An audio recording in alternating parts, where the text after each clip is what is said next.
네, 미국의 이 소비 심리가 악화되고 있는 모습입니다. 2월 소비자 신뢰지수와 이 기대지수가 동반 하락을 보이면서 이 미국 경기에 대한 불안감이 시장을 지배했습니다. 이와 더불어서 이 트럼프의 관세 정책 역시도 이 투심을 끌어내리는 역할로 좀 작용을 했는데요. 이로 인해서 나스닥과 S&P 500은 4거래일 연속 하락세를 이어갔습니다. 트럼프 수혜를 받아서 올랐던 종목들, 테슬라나 암호화폐 시장이 모두 급락하는 모습이 계속해서 연출이 되고 있습니다. 여기에 경제에 대한 불안감까지 커지면서 투자자들의 심리를 다시금 끌어올릴 수 있는 요인들은 어떤 것들이 있을지 시장이 주목하고 있는데요. 일단 간밤 마무리됐던 뉴욕 시장부터 꼼꼼하게 확인을 해보고 주요 이슈들까지 이어가 보도록 하겠습니다. 간밤 시장 상황 체크해볼까요? 네, 간밤 마감된 뉴욕 증시, 이 나스닥과 S&P 500 계속해서 하락세를 이어갔습니다. 이날은 이 경기에 대한 불안감이 좀 시장에 지배적인 그러한 역할을 했는데요. 2월 소비자 신뢰지수가 98.3으로 집계가 되면서 3개월 연속 하락세를 나타냈습니다. 이는 21년 8월 이후에 또 이 최대치로 하락한 폭이라고 하고요. 그리고 2월 기대지수 역시도 이 72.9로 집계가 됐는데 이 경기 침체를 예고하는 임계치인 80을 밑돌면서 역시나 이 미국 경제에 대한 불안감이 시장에 자리 잡았습니다. 이어서 이 트럼프의 정책 역시도 투심을 악화시키는 요인으로 작용을 했는데요. 트럼프가 이 대중 반도체 규제를 강화할 것이다라는 입장을 내놨습니다. 이 두 가지 이 시나리오로 이 대중 반도체 강화를 나설 것이라는 그런 이야기들이 흘러나오고 있는데요. 네덜란드와 이렇게 일본과 동맹을 맺어서 대중 반도체를 압박하는 그러한 시나리오가 있는 반면에 또 이제 엔비디아 같은 그러한 이 반도체 기업의 저사양 칩까지도 통제하겠다라는 이야기들이 함께 흘러나오고 있습니다. 그리고 또 캐나다와 멕시코에 대해서는 관세를 예정대로 부과하겠다라는 그러한 이야기들이 계속해서 나오면서 이 부분 역시도 시장에 좀 투심을 악화시키는 요인으로 작용을 했습니다. 그렇다면 이날장 분위기 섹터별 흐름도 체크해 보도록 하겠습니다. 네, 계속해서 이 기술주의 매도세가 지속되는 모습들이 나타나고 있습니다. 경기에 대한 불안감이 나타나면서 이 필수 소비재들 계속해서 상승세를 나타내고 있고요. 헬스케어 역시도 좀 선방하는 모습을 나타내고 있습니다. 이러한 가운데 일라이릴리 같은 경우에는 또 주사펜보다 저렴한 이 다이어트 약물을 출시하겠다라는 소식 속에 오늘 2%가 넘게 상승을 했고요. 버크셔 해서웨이 같은 경우에는 지난 거래일에 또 사상 최고치를 경신을 했었는데 오늘장에서도 $507까지 치솟으면서 이 테슬라를 제치고 또 시총 7위에 진입하는 모습이 나타나기도 했습니다. 그리고 빅테크들은 이렇게 전반적으로 좀 하락하는 모습을 나타냈는데요. 엔비디아 같은 경우에는 이 실적 발표를 앞두고 이 대중 반도체 수출 규제를 강화하겠다라는 소식 속에 2%가 넘게 하락을 했고요. 팔란티어도 오늘은 3% 넘는 하락세를 계속해서 이어가고 있습니다. 그리고 테슬라 같은 경우에도 오늘 유럽 내 판매량이 또 급감했다라는 소식이 전해지면서 거의 10% 가까운 하락세를 나타냈습니다. 그렇다면 이날장 전해졌던 빅테크 소식들도 하나씩 체크해 보시죠. 네, 먼저 엔비디아 같은 경우에는 현재 이 중국 내에서 이 딥시크 사태 이후로 이 저사양 칩에 대한 그러한 또 수입이 늘어나고 있다는 그런 이야기들이 흘러나오고 있습니다. 이 때문에 이 트럼프 대통령이 첨단 반도체에 대해서만 아니라 저사양 칩에서도 이 수출을 통제하겠다라는 이야기가 흘러나왔고요. 이러한 소식 속에 또 실적 발표를 앞두고 있어서 엔비디아에 좀 경계감이 드리운 모습 나타났습니다. 이어서 애플 같은 경우에는 인도네시아에서 이 아이폰 16에 대한 판매 금지를 해제하는 그런 조건에 합의했다라는 그런 소식이 또 흘러나왔습니다. 그동안 인도네시아에서는 이 자국 내에서 생산된 부품을 35% 이상 사용을 해야 돼서 이 부분에 대해서 이 아이폰 판매를 금지를 해왔었는데 또 애플이 인도네시아 공장에 10억 달러를 투자하겠다라는 이야기들이 흘러나오면서 이 부분에 대한 합의가 또 앞으로 긍정적인 그런 주가의 작용으로 할 수 있을지도 지켜봐야 될 것 같습니다. 그리고 테슬라 같은 경우에는 유럽 판매량이 판매량이 최저치를 기록했다라는 소식이 전해졌습니다. 1년 판매량이 45% 급감했다라는 이야기가 흘러나왔는데요. 반대로 유럽의 이 전기차 판매량은 또 30%가 넘게 상승을 하면서 상반되는 그러한 모습을 나타냈습니다. 그리고 비아디가 또 테슬라를 제치고 판매량이 계속해서 앞서 나가고 있다는 이야기가 흘러나왔고요. 오늘장 이러한 소식 속에 테슬라는 급락세를 보이면서 시총이 1조 달러 아래까지 내려오는 모습 나타냈습니다. 그렇다면 이 빅테크 기업들의 주가 흐름도 살펴보시죠. 네, 엔비디아 같은 경우에는 오늘 대중 반도체 수출 강화 이야기가 나오면서 2%가 넘는 하락세를 나타냈고요. 잠시 후에 또 실적 발표가 있을 예정입니다. 그리고 이어서 또 애플도 살펴보시죠.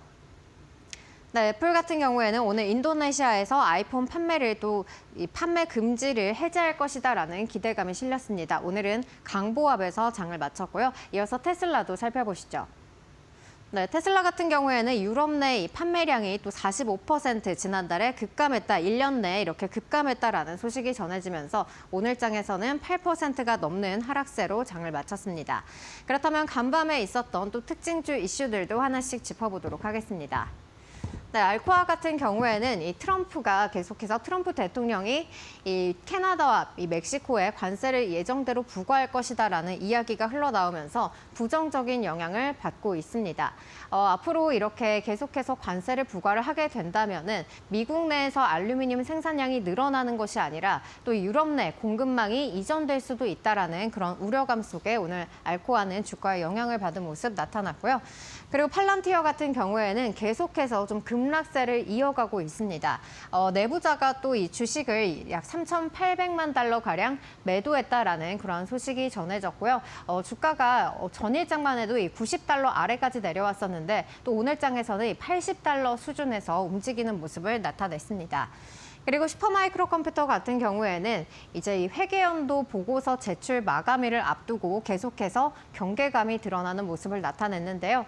이 회계연도 2개 분기에 대해서 이 수정치가 하향을 나타나게 된다면은 또 주가에 앞으로 조정이 더욱더 있을 수 있다라는 우려감이 더해지고 있고요. 또 이 신고서를 제출하지 못할 경우에는 상장 폐지에 대한 우려감도 함께 나타나고 있습니다. 그리고 힘스앤어스 같은 경우에는 이 동일 매장 매출이 전년 대비 0.8% 증가했다라는 그러한 소식이 전해졌습니다. 이와 더불어서 또 배당금을 2.2% 상향하겠다라는 그런 소식이 전해졌는데요. 이와 더불어서 또 실적이 좋게 나온 것이 확인이 되면서 오늘장에서는 또 홈디포가 2%가량 오르는 모습도 함께 나타났습니다. 그리고 힘스앤어스 같은 경우에는 이 일부 체중 감량 약물의 판매를 중단하겠다라는 그러한 소식이 전해졌습니다. 이로 인해서 이 또 GLP-1 계열의 약물에 대한 매출이 줄어들 수 있겠다라는 우려감에 오늘 주가는 하락세를 나타냈고요. 그리고 템퍼스 AI 같은 경우에는 이 4분기 매출이 예상치를 하회했다라는 소식이 전해졌습니다.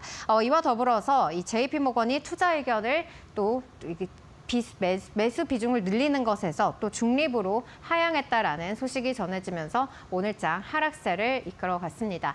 그렇다면 이 종목들의 주가 흐름도 살펴보시죠. 네, 알코아 같은 경우에는 이 트럼프의 관세 정책의 영향을 받아서 오늘장에서는 1.8%가 넘게 하락세를 나타냈고요. 이어서 다음 종목도 살펴보겠습니다.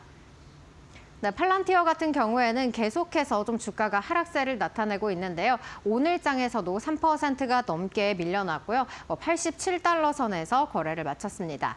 이어서 슈퍼마이크로 컴퓨터 주가도 살펴보시죠. 네, 이 회계연도 보고서 제출 마감일을 앞두고 경계 심리가 드러났습니다. 오늘장에서는 11%가 넘는 하락세로 장을 마쳤고요. 이어서 홈디포도 살펴보시죠. 네, 홈디포 같은 경우에는 이 4분기 호실적을 기록을 하면서 오늘 주가의 상승 탄력을 받은 모습 나타났습니다. 오늘 2.8%가 넘는 상승세로 장을 마쳤고요. 이어서 다음 종목도 살펴보시죠. 네, 힘스앤어스 같은 경우에는 이 GLP-1 계열의 매출이 하락할 수 있다라는 우려 속에 오늘 22%가 넘는 급락세를 연출했습니다. 마지막으로 다음 종목 네, 템퍼스 AI도 살펴보도록 하겠습니다. 네, 템퍼스 AI 오늘 JP모건에서 이 투자 의견을 하향했다라는 소식 속에 오늘 15%가 넘는 하락세로 장을 마쳤습니다.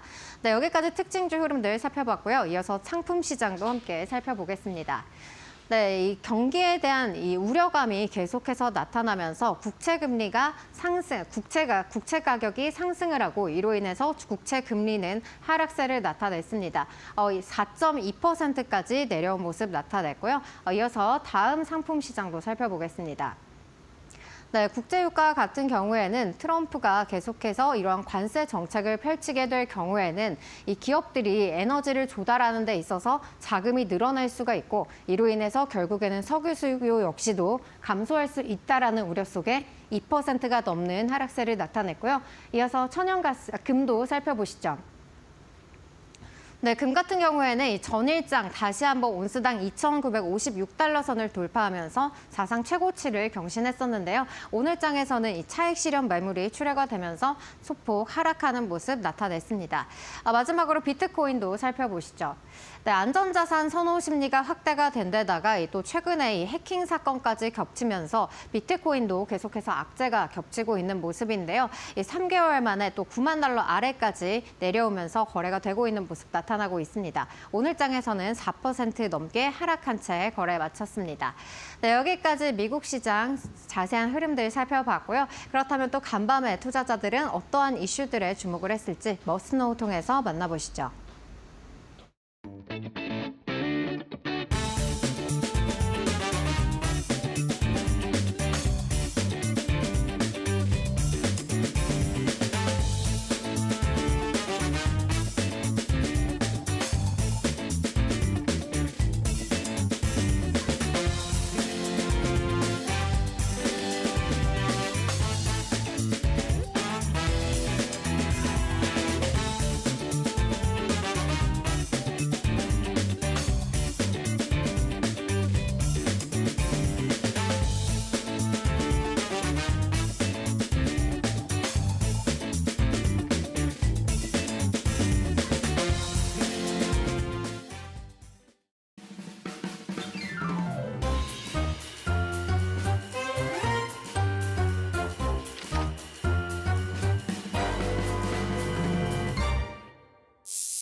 오늘도 뉴욕 시장은 크게 흔들렸습니다. 혼조세로 마무리가 된 가운데 어제 이어서 오늘도 나스닥이 1% 넘는 지수 하락을 보이면서 이 대형 기술주들 위주로 투심이 크게 악화된 모습을 확인을 해볼 수가 있겠는데요.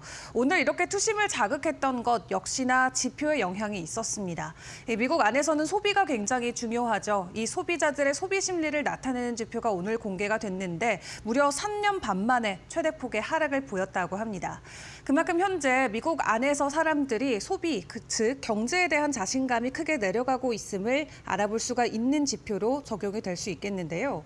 이 민간 경제 조사단체 컨퍼런스 보드가 이날 발표한 2월 소비자 신뢰 지수는 전월 105.3에서 98.3까지 7점 정도 하락을 했습니다. 21년 8월 이후 최대 월별 하락폭을 보였고 앞서 전문가들이 예상했던 103보다도 훨씬 밑도는 수치가 공개가 된 건데요.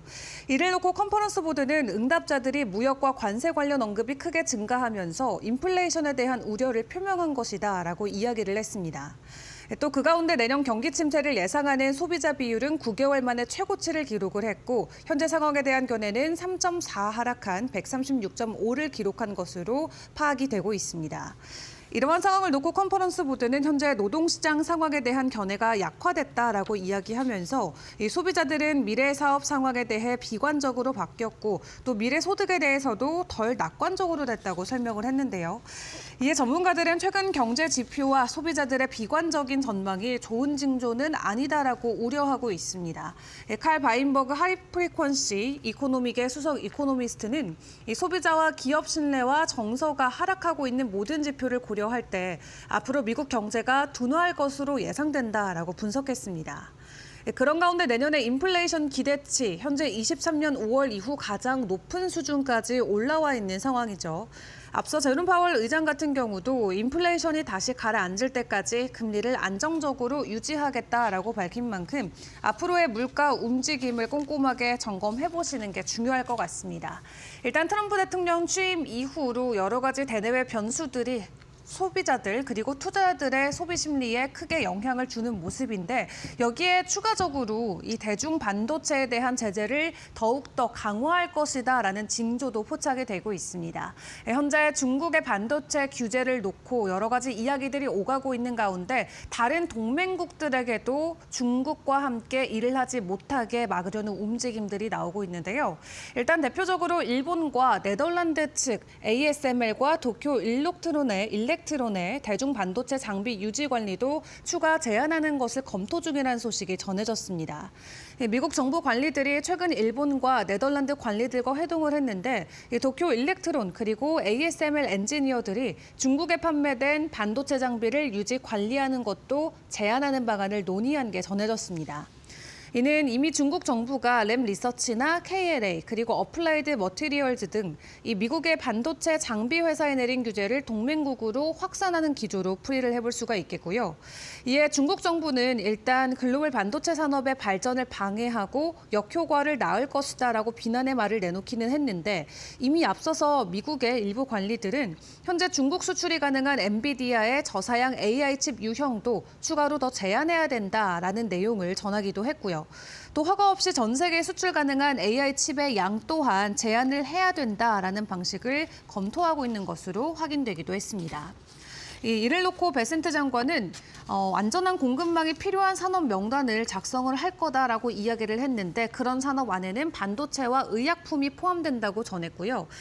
이러한 언급 자체만 놓고 보더라도 첨단이나 전략 산업에서 중국을 배제하고 미국 중심의 공급망을 구축하겠다라는 트럼프 대통령의 정책 기조를 확인해 볼 수가 있겠습니다.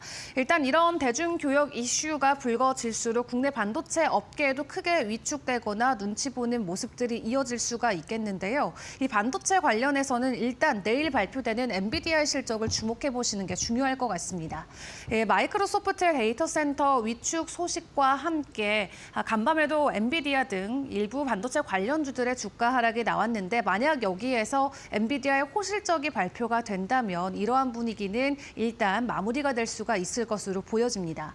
월가에서는 긍정적인 호실적과 함께 높은 목표 주가를 여전히 제시하고 있는 모습인데요.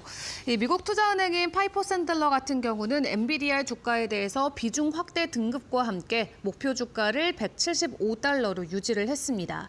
파이퍼 샌들러는 이번에 발표되는 엔비디아 분기 매출은 시장 예상치를 뛰어넘을 것이다라고 예상하고 있고요. 이 엔비디아가 지속적으로 실적 기대치를 초과해 왔기 때문에 이번에도 매출 전망치를 18억 달러 초과할 것으로 예상하고 있습니다. 그리고 월가에서는 엔비디아의 매출이 380억 달러에 이를 것으로 보고 있는데 이 대형 클라우드 사업자의 자본 지출 증가에 힘입어서 새로운 AI 칩인 블랙웰이 지속적인 수요를 보이고 있다라는 평가와 함께 공급망도 개선돼서 초과 이익 달성이 가능할 것으로 보인다고 전망했습니다. 또 투자회사인 캔터 피처랄드 같은 경우도 목표 주가 200달러를 제시를 했고요. 에버코어 ISI도 AI 칩의 독보적인 우월성을 강조하면서 190달러의 목표 주가를 제시하기도 했습니다. 이렇게 월가의 호평은 이어지고 있지만 이날 장 초반에 4% 정도 비교적 큰 낙폭을 보였었죠. 다만 장 후반에 갈수록 월가의 긍정적인 평가에 힘입어서 엔비디아 주가는 1% 정도의 지수 하락을 보였습니다. 내일 발표되는 엔비디아 주가도 저희와 함께 실시간으로 챙겨보시죠. 자, 그런 가운데 오늘 M7 기업들 가운데 가장 큰 폭의 낙폭을 보였던 건 다시 한번 테슬라였습니다. 지금 올해 들어서 계속해서 판매량 부진과 관련된 우려감이 주가에는 크게 작용되고 있는 상황인데 미국을 넘어서 유럽과 중국에서도 1월 테슬라의 판매량이 크게 급감한 것으로 확인되면서 오늘도 주가가 크게 출렁였습니다.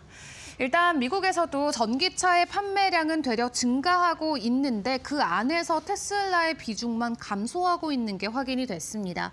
1월 미국에서 약 4만 2천 대 테슬라의 차량이 판매가 됐는데 전년 동기 대비해서는 13%가 감소한 수치고요. 반대로 미국 안에서 전기 자동차의 판매량은 전년 대비 15% 증가한 게 확인됐습니다. 이 테슬라의 미국 시장 전기차 점유율 같은 경우는 작년 1월에는 59% 정도였는데 현재 1월 기준으로는 45%까지 하락한 모습이고요. 유럽의 상황은 더욱더 심각합니다. 유럽 자동차 제조업체 협회에 따르면 테슬라는 9,900대 자동차를 판매했다고 하는데요. 전년 대비해서 무려 45%나 급감한 수치입니다. 반면 유럽 안에서 전기차 판매량은 전년 대비 37% 급증한 상황이라고 하고요. 중국 상황도 비슷합니다. 중국 승용차 협회 데이터에 따르면 중국에서도 테슬라의 1월 판매량은 전년 대비 약 15% 감소한 게 확인이 됐습니다. 둔화의 원인으로는 여러 가지 생각을 해볼 수가 있겠죠. 가장 인기 있는 차량인 모델 Y의 새로운 버전이 최근 판매를 시작했기 때문에 1월 판매에는 영향을 줬을 가능성이 있습니다. 이 새로운 Y의 새 버전을 사기 위해서 2월부터 반등하는 움직임이 나올 수 있을 것이다라는 월가 예상치도 있고요. 다만 테슬라의 전통적인 구매 계층인 진보 성향의 미국인들이나 친환경에 예민한 유럽인들에게 CEO인 일론 머스크의 정치적 활동이 고객층의 이탈까지 이어졌을 가능성도 함께 시사가 되고 있습니다. 여러 가지 원인들이 있겠지만 일단 테슬라 확실하게 1분기 인도량이 급감하고 있는 모습은 나오고 있습니다. 작년과 비교해봤을 때는 오히려 증가할 수도 있다라는 긍정적인 수치도 제시되고 있지만 일단 여러 가지 이유들을 들어서 테슬라의 주가는 연일 급락하고 있는 모습이 포착이 되고 있고요. 그런 가운데 오늘 또 추가적으로 전해진 소식은 테슬라가 부도난 독일의 자동차 부품업체를 일부 인수했다라고 합니다. 이 테슬라가 인수하는 만츠라는 회사는 독일 남서부에 본사를 둔 업체인데요. 이 전기차 배터리를 비롯해서 각종 기계 부품을 만들고 있는 회사로 확인이 됐습니다. 일단 테슬라 주가 지난 12개월 동안 나름 급등 흐름을 보여주기는 했지만 오늘 8%나 급락하면서 302달러 선에 마무리를 지었고요. 시가총액도 1조 달러가 다시 한번 붕괴되면서 투심이 크게 위축되는 모습이 보여지고 있습니다. 어쩌면 트럼프 대통령의 최대 수혜주로 불렸던 게 테슬라인데 테슬라도 오히려 취임 이후에 급락하는 모습이 이어지고 있고 또 여기에 더해서 암호화폐 시장 또한 동일하게 하락폭이 더욱더 커지고 있는 상황입니다. 일단 비트코인이 9만 달러를 결국 깨고 내려와서 8만 6천 달러까지 뉴욕 시간 기준으로 장중에 하락을 했고요. 현재 시각 기준으로는 전일 대비 3.8% 하락한 8만 8천 달러 선을 지나가고 있습니다. 최근에 대통령발 밈코인 사태부터 또 바이비트의 이더리움 대규모 해킹 사태까지 암호화폐 시장의 투심을 위축시키는 여러 가지 이슈들이 나왔었는데 그런 부분에 대한 여파로 비트코인을 포함해서 암호화폐 시장이 추가적인 하락이 나오고 있다는 풀이는 일단 확인이 되고 있습니다. 다만 연말까지 추가적인 상승에 대해서 확신하는 전문가들도 많은 상황인데요. 당분간 기술적인 관점에서는 비트코인의 약세가 이어질 수 있겠다라는 점 주의를 해보시는 게 중요하겠습니다. 지금까지 머스노 5시간이었습니다.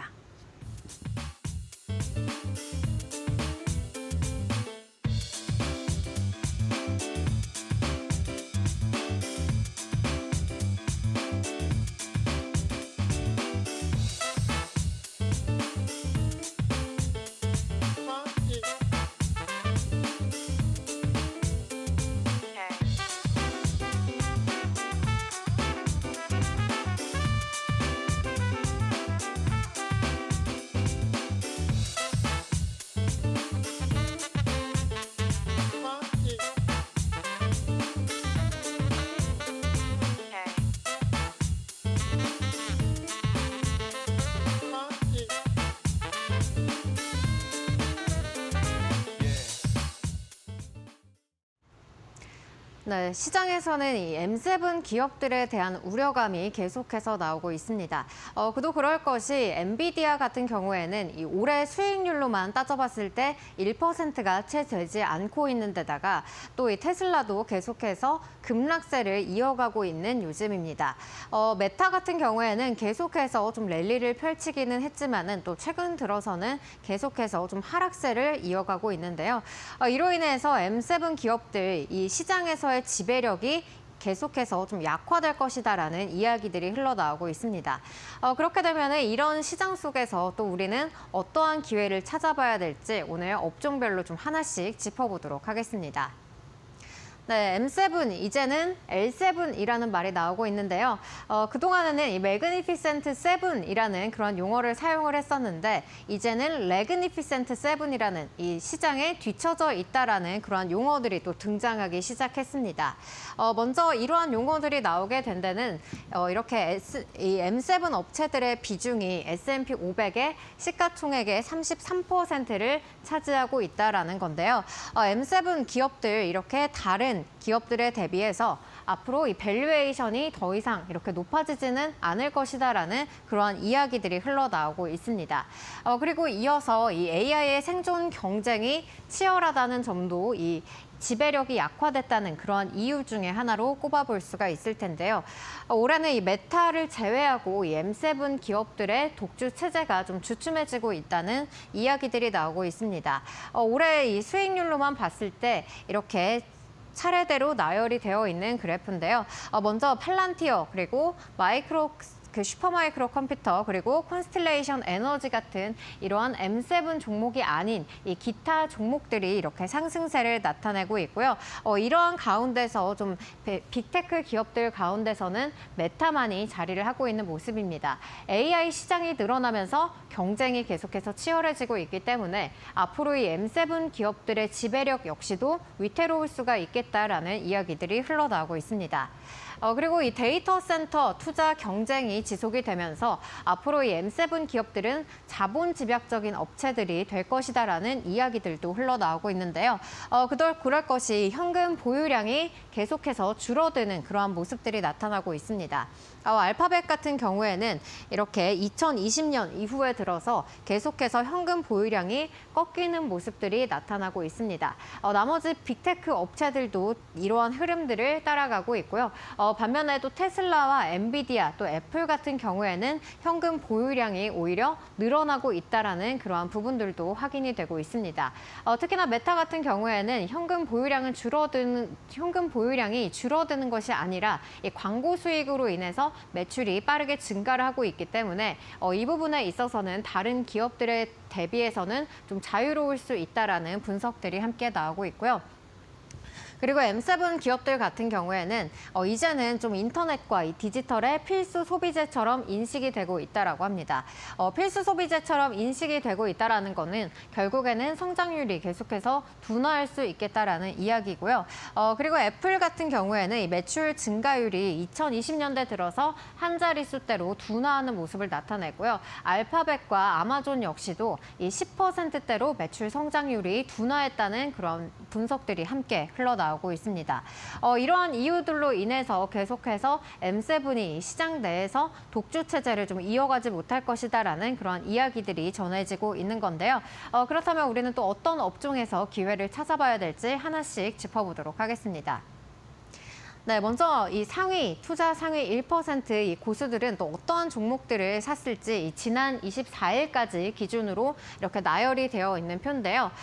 먼저 보시면은 이렇게 나스닥 100을 추종하는 ETF와 더불어서 또 이 IC 반도체 지수를 추종하는 ETF 그리고 최근에 또 이 주가가 계속해서 상승세를 보였던 템퍼스 AI와 그리고 최근에 또 딥시크로 인해서 중국 기술주들이 계속해서 상승하는 흐름에 맞춰서 또 알리바바도 자리를 하고 있습니다. 살펴보시면은 이 빅테크 기업들 가운데서는 유일하게 좀 테슬라만이 자리를 잡고 있는데요. 테슬라 같은 경우에는 앞으로 이 자율주행이라든지 또 휴머노이드 로봇 같은 성장의 모멘텀이 남아있다라는 그런 평가들을 받고 있기도 합니다. 그렇다면 이 종목들에서 또 우리가 어떠한 기회를 찾아봐야 될지 또 업종별로 살펴보면 좋을 것 같은데요.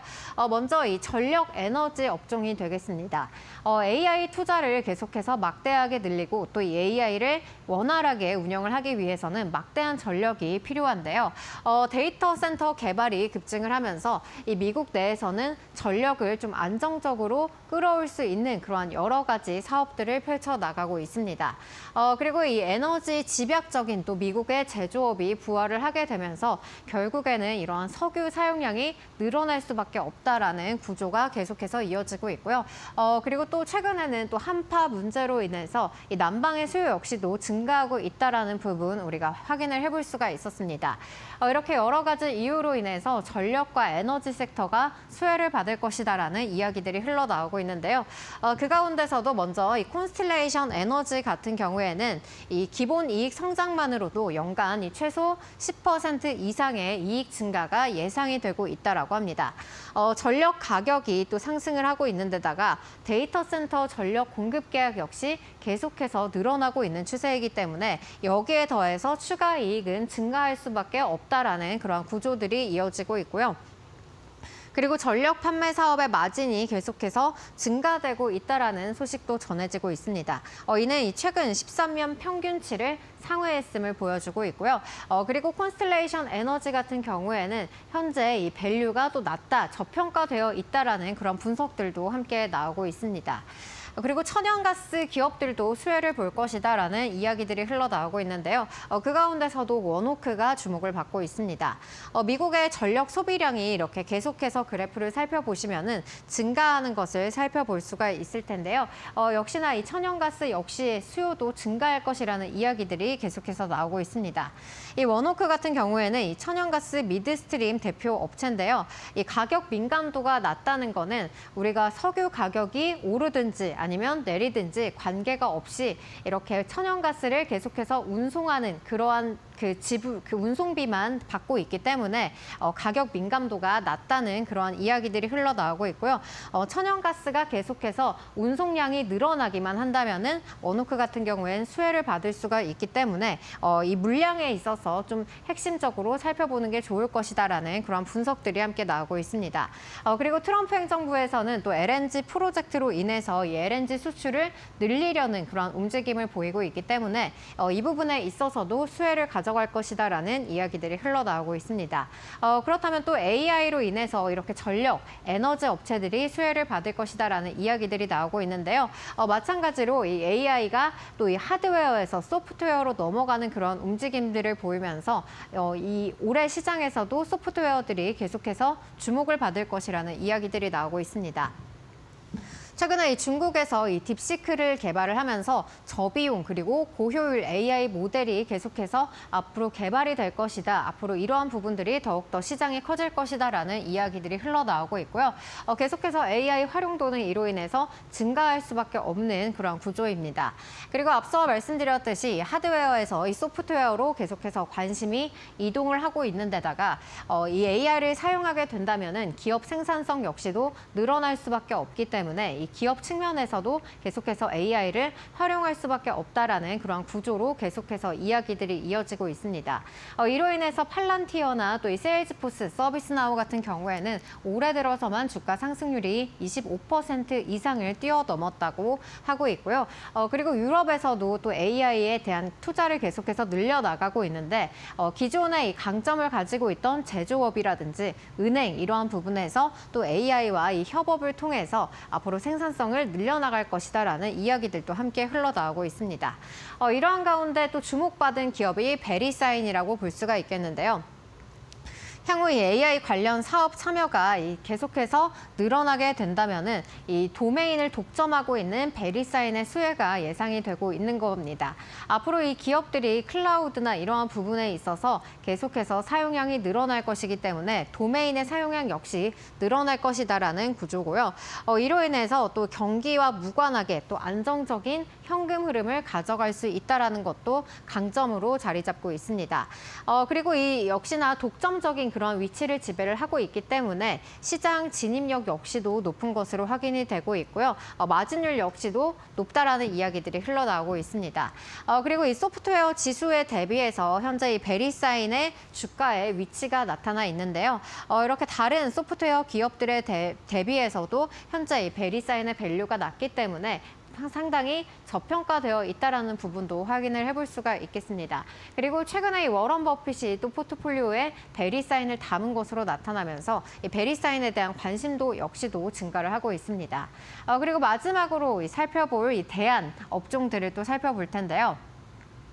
네, 최근에는 또 중국 기술주가 함께 떠오르고 있습니다.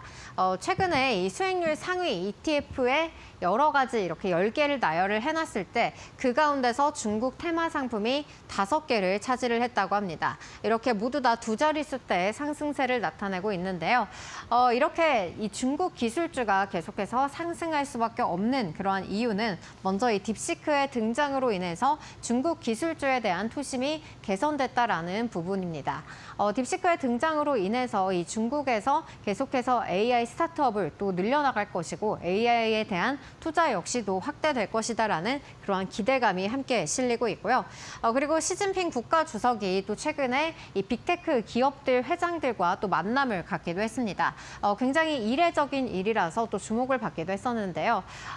이렇게 된다면은 또 중국에서 그동안의 이 보안 문제로 규제를 해왔던 그러한 움직임에서 이제는 빅테크 기업들을 지원하는 그러한 방향으로 또 나아가는 부분이 아니냐라는 그러한 이야기들이 함께 흘러나오고 있고요. 그리고 알리바바 같은 경우에는 이 시진핑 주석과의 만남 이후에 또 AI에 3년간 약 75조 원가량을 투자하기로 발표를 하면서 앞으로 이 중국 내에서의 투자가 늘어날 것이고 시장 지배력 역시도 확대될 것이다라는 부분 체크를 해볼 수가 있을 것 같습니다. 그리고 다음 달 이 중국에서 또 양회가 개최가 되는데 여기에서 이 민영 경제 촉진법을 발표할 가능성이 높다라는 부분도 제기가 되고 있습니다. 그렇게 된다면 이 민간 기업들의 권익과 또 수익을 보호할 수 있는 그러한 정책들이 발표가 되기 때문에 앞으로 이 중국 기술주들이 계속해서 이 상승세를 이어갈 수 있을 것이다라는 분석들이 함께 흘러나오고 있고요. 그리고 또 이러한 중국 기술주들이 계속해서 랠리를 펼쳐감에 있어서 이 딥시크 등장에 따른 이 보안의 위협 증가로 인해서 보안주들도 강세를 나타낼 것이다라는 이야기들도 함께 흘러나오고 있습니다. 이를 통해서 이 미국의 이 첨단 사이버 보안 ETF인 이 CIBR도 수혜가 예상이 된다라고 이야기들이 흘러나오고 있는데요. 여기에는 이 크라우드 스트라이크와 또 팔로알토 같은 이 대표 보안주들이 함께 포함되어 있는 걸로 나타나고 있습니다. 네, 이렇게 M7 기업들 시장 지배력이 계속해서 약화가 되면서 이제는 M7이 아닌 BM7으로 넘어가야 된다라는 이야기들이 계속해서 흘러나오고 있습니다. 이렇게 변동치는 시장 속에서 우리가 또 안정적인 포트폴리오를 가져가기 위해서는 이 시장의 흐름 또 조금 더 면밀하게 읽어볼 필요가 있을 것 같습니다. 여기까지 사인이었습니다.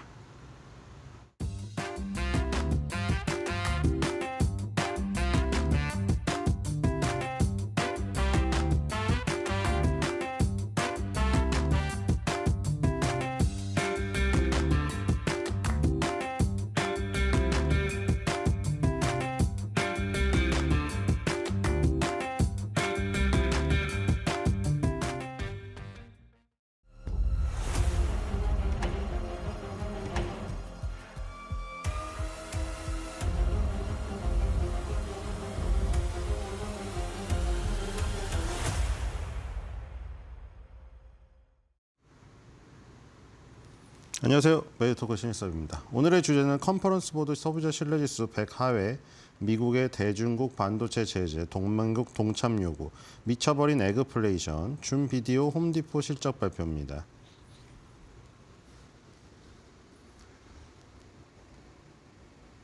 이 설문조사에 크게 두 가지 객체가 있죠. 가계의 소비자, 그 다음에 기업의 임원, 이렇게 나눠져 있는데 기업에 대한 대표적인 설문조사는 미국의 공급관리연구소 ISM에서 발표하는 게 있고 S&P 스탠다드 앤 푸어스에서 발표하는 게 있죠. 스탠다드 앤 푸어스는 글로벌이라고 붙어 있는 게 전 세계적으로 스탠다드 앤 푸어스 미국 PMI 그렇죠? 스탠다드 앤 푸어스 독일 PMI, 스탠다드 앤 푸어스 브라질 PMI. 그러니까 세계적으로 각국의 PMI들을 다 거기 그 나라의 그 제조업이나 비제조업에 종사하는 임원들을 대상으로 설문조사를 돌립니다. 그래서 스탠다드 앤 푸어스 거는 글로벌이 붙어 있고 스탠다드 앤 푸어스는 또 플래시라고 예비치를 먼저 내놓기 때문에 ISM 딱 한 확정치만 내놓는 ISM에 비해서 미리 볼 수 있다는 그런 장점도 있다. 근데 시장에서는 ISM에 대한 중요도를 좀 더 높이 보죠. 그리고 ISM, 미국 공급관리연구소라던가 스탠다드 앤 푸어스 어떤 주체랑 상관없이 그 기업에다 물어보는 설문조사는 그 기준점이 50이죠. 50을 초과하면 경기를 좋게 보는 것이고 50이 미만이면은 경기를 안 좋게 보는 것이죠. 그리고 이제 우리가 제조업 지수들 뭐 뉴욕 연준에서 발표되는 엠파이어 스테이트 제조업 지수, 필라델피아 연준에서 발표되는 필라델피아 연준 제조업 지수, 그리고 뭐 댈러스 텍사스 지역 댈러스 연방준비은행에서 발표되는 댈러스 제조업 지수, 이런 연방준비은행이 주체적으로 발표를 하는 제조업 분야의 설문조사는 또 기준점이 0이에요. 그리고 이제 그중에 이제 시카고 연방준비은행인데 시카고 연방준비은행 PMI, 그거는 시카고의 PMI 단체에서 시카고 지역 지부에서 발표가 되기 때문에 시카고 PMI만은 또 기준점이 50입니다. 근데 가게에다가 설문조사, 전화를 돌리던 뭐 우편물을 보내서 하던 가게에 대한 대표적인 이 두 개는 기준점이 100이에요 또. 그러니까 지금 대표적인 게 이제 먼저 미시간대 소비자 심리지수가 나왔잖아요. 그리고 이제 컨퍼런스 보드 CB라고 여기서 미국의 소비자 신뢰지수. 미시간 대학교에서 하는 거는 심리가 붙었고 컨퍼런스 보드는 신뢰가 붙어 있습니다. 근데 어쨌든 이거는 가게에다가 물어보는 거고, 그러니까 기업에다 물어보는 거랑은 그 다르고요, 객체가. 기업의 임원들을 대상으로 한 거랑은 틀리게 이거는 가게의 소비자들, 가게의 구성원들한테 물어봅니다. 그리고 이제 이 그 소비자 신뢰지수든 미시간대 소비자 심리지수든 기준점이 100이라는 것이죠. 그 이제 미시간대 소비자 심리지수가 먼저 나왔었잖아요. 그게 기준점 100을 한참 하회하는 원래 그 수준이고, 요 지금 컨퍼런스 보드 미국 소비자 신뢰지수보다는 100을 훨씬 더 하회하는 부분에서 항상 형성되어 있죠. 막 68 이렇게 나오잖아요, 미시간대는. 그리고 미시간 대학교에서 또 중요한 거는 이제 기대 인플레이션이죠. 1년 뒤에 너네 어느 정도 물가 상승을 예상하니, 아니면 50년 뒤에는 얼마 예상하니. 근데 지금 기대 인플레이션이 거의 30년 만에 최고치가 나와버려서 물가 인상에 대한 부담감이 가계 구성원에게 미쳤다는 게 미시간대 소비자 심리지수로 확인이 되었죠. 그 다음에 이제 컨퍼런스 보드 미국 소비자 신뢰지수에서 똑같은 모습이 나오는데, 수치는 당연히 다르겠지만 그 방향성이 물가에 대한 부담감이 압박이 느껴지는 게 똑같이 나와버리면 이건 거의 확인 사살이잖아요. 가계에서는 물가 상승에 대한 부담감이 대단하구나. 그리고 이제 그 트럼프 행정부 들어서 관세를 막 엄청나게 부과하고, 상호 관세에다가 또 뭐 특별 관세까지 부과하고, 거기다가 이민자 대량 추방, 그렇죠? 이민자를 추방을 많이 하게 되면은 그 싼 일자리들이 다 없어져요.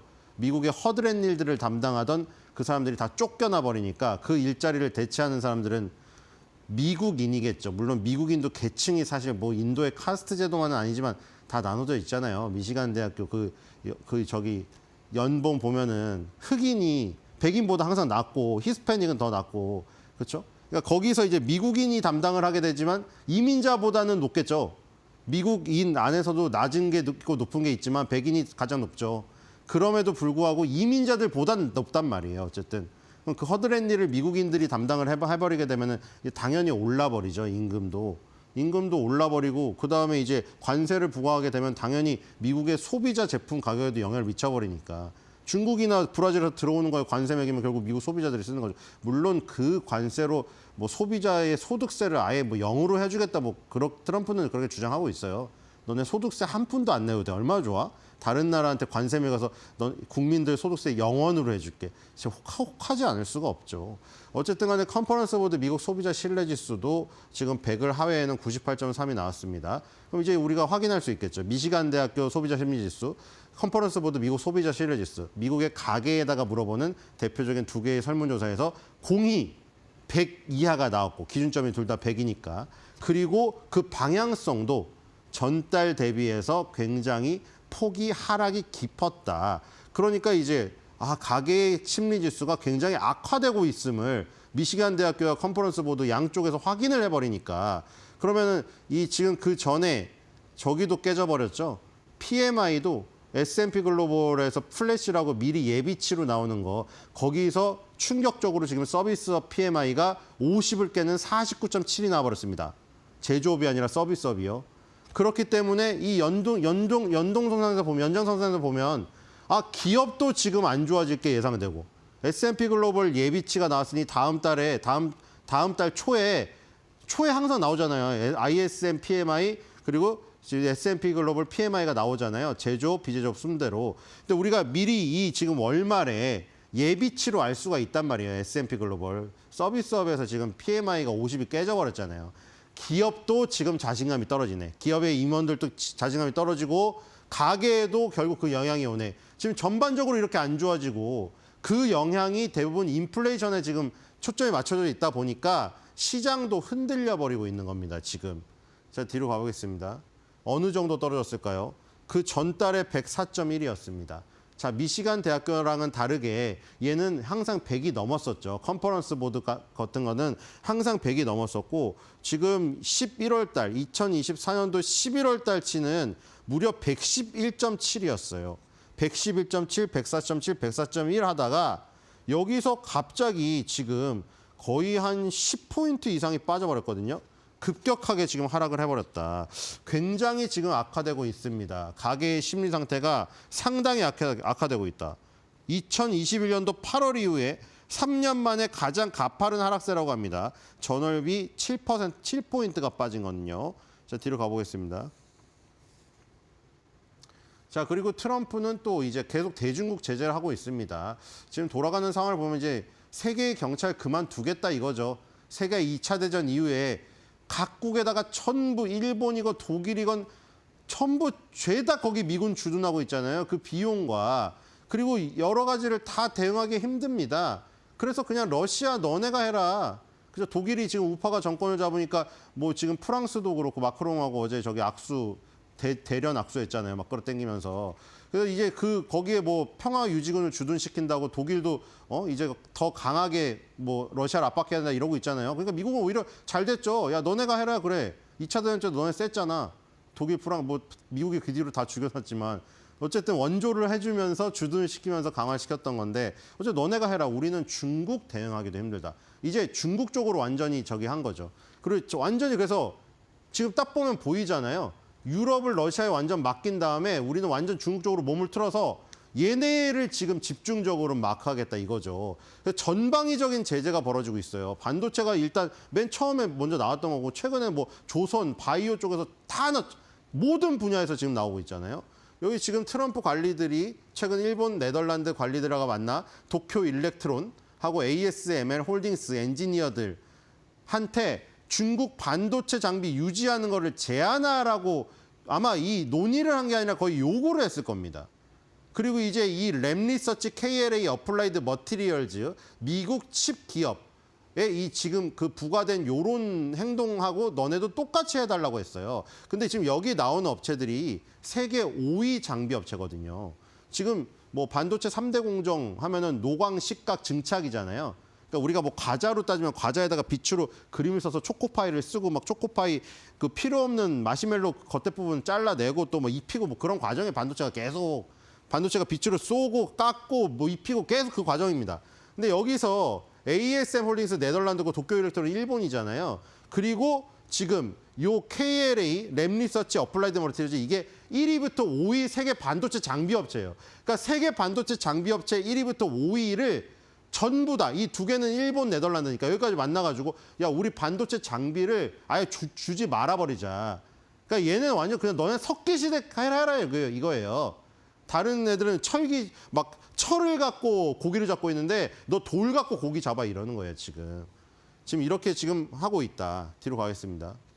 장비단에서 완전히 제한을 걸어버리는 상황이다. 자, 그리고 지금 미시간대 소비자 심리지수, 컨퍼런스 보드 소비자 신뢰지수가 지금 다 안 좋게 나왔잖아요. 그리고 그 이유가 인플레이션에 대한 부담감이 가격에 너무 다가온다는 거예요. 직접적으로. 그게 가장 큰 게 이제 에그 인플레이션이죠.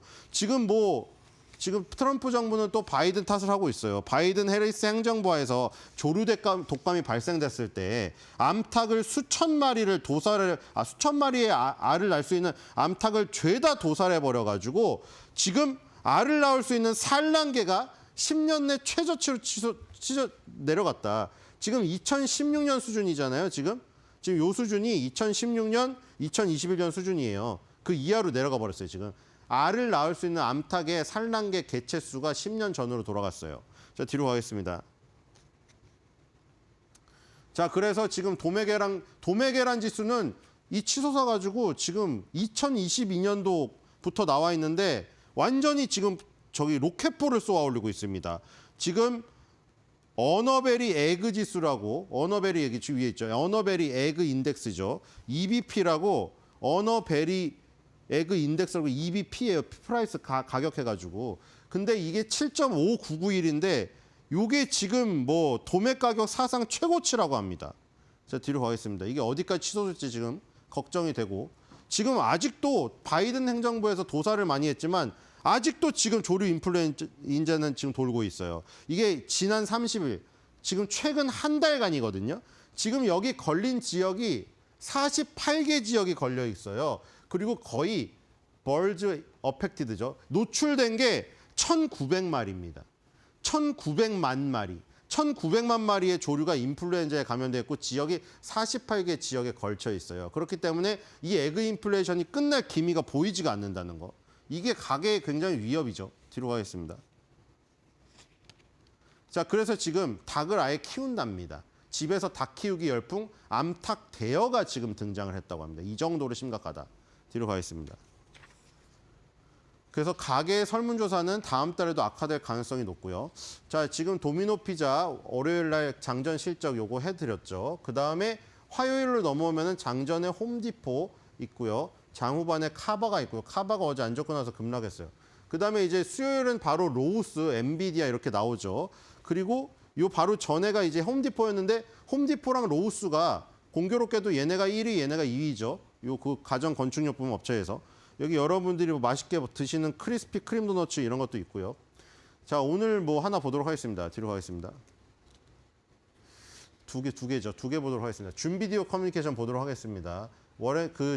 캐시우드가 가장 사랑한 종목이죠. 캐시우드 펀드에 가장 많은 비중이 담겨 있었던 종목. 자, 매출이 1.18 빌리언 달러로 플러스 3% 증가했습니다. 순이익은 367.9 밀리언 달러로 플러스 23% 증가했고요. 주당 순이익은 플러스 22%로 1.16 달러 나왔습니다. 근데 조정을 해주니까 마이너스 1%가 나와버렸네요. 자, 그래서 이제 줌비디오 커뮤니케이션이 지금 뭐 실적은 지금 좋아요. 전년 동기 주당 1.42달러 대비해가지고 일단 조정 주당 순이익이 크게 증가한 수치가 나왔고요. 뒤로 가보겠습니다. 자, 그리고 이 인기가 없어요, 주식이. 가치에서 높은 점수를 받았다는 건 인기가 없다는 거고 재무제표랑 과거 실적은 좀 좋게 나오는데요. 뒤로 가보겠습니다.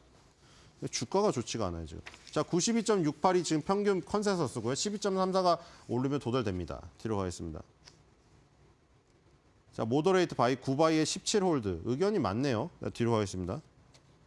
시장에서 커버치고 있는 건 많아요. 근데 주가가 이거 피눈물이죠. 자, 캐시우드가 매집을 엄청 했었는데 캐시우드는 이 줌비디오 커뮤니케이션이 일상 속으로 스며들어가지고 이런 세상이 올 거를 그냥 예상을 했는데 너무 빨리 예상했어요. 그리고 그 코로나가 다가와 버려서 그걸 다 땡겨 먹어버렸죠. 코로나 때 갑자기 재택근무를 많이 하니까 왕창 쓰다가 그게 코로나만큼의 상황이 계속 다가오질 않았다는 거예요. 그건 먼 미래에 있던 것이었어요. 그래가지고 주가가 지금 2020년 밑으로 내려가서 완전 바닥을 긁다가 지금 최근에 조금 올라오는 모습이거든요. 그렇죠? 굉장히 지금 힘들어하는 모습이죠. 뒤로 가겠습니다. 갈 길이 엄청 멀어요, 지금. 자, 두 번째는 홈디포입니다. 홈디포는 플러스 14% 매출 39.7 빌리언 달러, 순이익 플러스 7%, 그리고 딜루이티드, 얘네는 딜루이티드네요. 저번에 설명드렸죠. 피자 조각을 지금 현재 한 판을 먹을 때 말고 지금 여기 먹을 수 있는 기회가 있는 사람들이 지금 현재 와가지고 먹었을 때 내 몫을 얘기한다고 했잖아요. 이런 경우는 회사에서 그걸 뿌려놓은 게 많은 거예요. 스톡 옵션이라든가 뭐 전환사채 뿌려놓은 게 많다는 거죠. 그거를 감안했을 때 플러스 7% 3.0이 나오고 그리고 영업이익은 4.5 빌리언 달러 9% 정도 증가로 나옵니다. 그리고 이 매장 매출이 지금 플러스로 저기 전환했다는 게 중요하네요. 그렇죠? 비교 대상 매장 매출이 마이너스 0.3을 2022년도 4분기에 찍고 2023년도 1분기에 마이너스 4.5까지 떨어졌거든요. 그 뒤로 이제 계속 마이너스가 나왔어요. 비교 대상 매장 매출이 계속 마이너스 성장을 하고 있었단 말이에요. 근데 드디어 이번 분기에 플러스 0.8%로 돌아섰습니다. 근데 그게 지금 어디에서 저기 했냐면 미국에서 지금 비교 대상 매장 매출이 1.3% 지금 올라오면서 미국이 결국 캐리해가지고 올렸어요. 그래서 지금 가정용 건축 그 자재업체 이 지금 이 홈디포의 비교 대상 매장 매출 이 지금 성장률이 올라오기 시작했다. 그렇기 때문에 내일 발표되는 로우스의 실적에도 2위 업체죠. 좋은 영향을 미치지 않을까 이런 생각이 듭니다. 뒤로 가보겠습니다. 자, 이 지금 배당도 많이 주고요. 재무제표가 건강합니다. 그리고 인기가 많아요. 뒤로 가겠습니다. 자, 451.09, 17.96만 오르면 됩니다. 뒤로 가보겠습니다. 의견 스트롱 바이, 9바이의 2홀드고요. 네, 지금 월봉입니다. 자, 월봉은 차근차근 올라오고 있죠. 그리고 이제 450달러 여기에 이 전고점이 하나 있어요. 2022년도 고점이. 그 고점에서 한번 막힌 겁니다. 여기 고점을 돌파한다면은 또 새로운 영역으로 올라갈 수가 있겠죠. 그래서 홈디포는 저렇게 아주 안정적으로 꾸준히 성장하면서 배당도 주는 배당 성장주의 어떤 개념이다. 이렇게 보시면 될 것 같아요. 자, 에그플레이션은 심각한데 굉장히 끔찍할 정도입니다. 집에서 암탉을 기르는 게 쉬운 일이 아니거든요. 닭똥 치우고. 오늘의 한 줄 매도평입니다. 요즘 미국인들이 가장 기분 좋은 순간은 언제? 닭 쫓다가 알 뺏는 순간.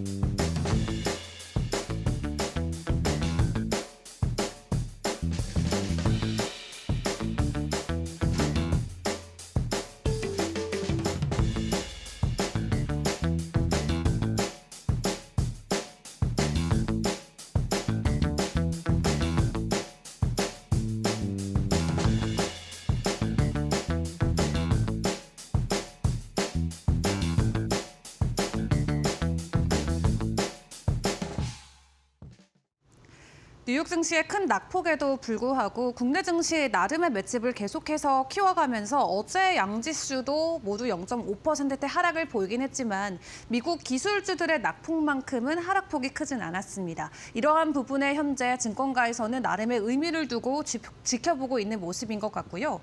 일단 개인과 연기금이 계속해서 사자세를 보이고 있는 가운데 이날장에서도 외인들의 팔자는 지속이 됐습니다.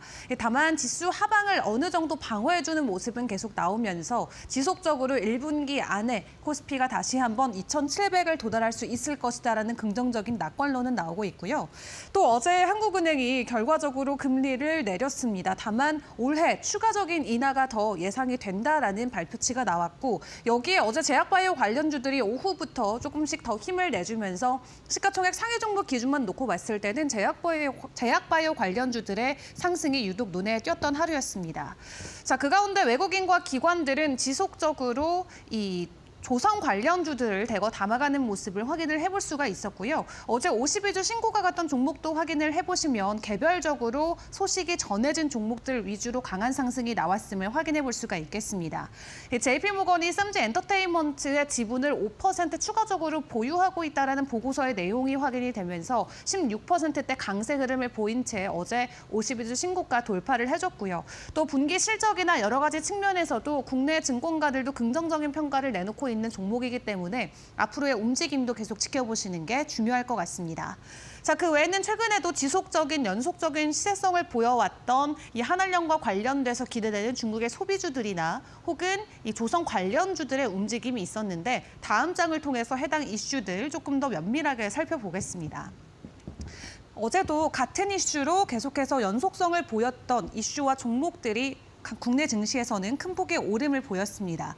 어제 코로나19 관련해서 다시 한번 진단키트 관련주들이나 이 백신과 관련된 종목들의 주가 상승이 나왔는데요. 일단 중국의 신종 코로나 공포가 계속적으로 확산이 되고 있는 가운데 진단키트를 만드는 유튜바이오가 이날장에서 16% 넘게 올랐고요. 이 치료제를 만드는 메디콕스 또한 12% 가까운 상승부를 켰습니다.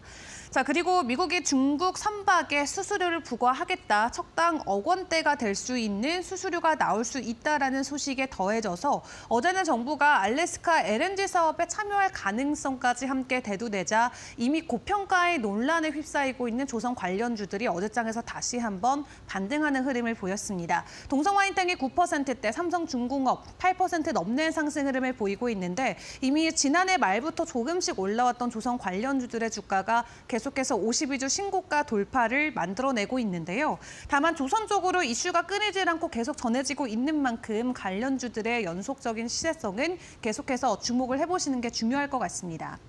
자, 그런데 그런 가운데 어제 화장품 관련주들도 오름폭을 보였죠. 한일령에 대한 기대감으로 엔터 관련주들이나 게임주들 그리고 이제 의류 쪽에서도 지속적인 시세가 나오고 있는 가운데 화장품 관련주들도 어제장에서는 두 자릿수 이상 오른 종목들이 많이 나왔습니다. 대표적으로 토니모리가 12%대 그리고 이 수입 화장품을 국내 유통하고 있는 BYD 같은 경우도 10%대 주가 상승을 받아갔는데요. 이 증권가에서도 화장품 관련주들의 실적을 놓고 올해 지속적인 연성장률을 보여줄 것이다라는 기대감과 함께 앞으로도 지켜볼 섹터로 꼽고 있기도 합니다. 관련주들의 변동성이 계속해서 나올 수 있을지도 오늘장 함께 지켜보시죠.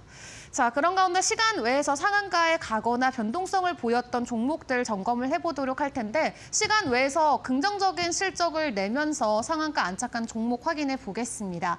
카페24 전년 동기 대비해서 매출과 영업이익이 모두 증가하는 모습을 보였고 무엇보다 영업이익이 3분기 연속으로 상승하는 모습이 포착이 되고 있죠. 어제 시간에서 상한가 바로 안착을 했고요.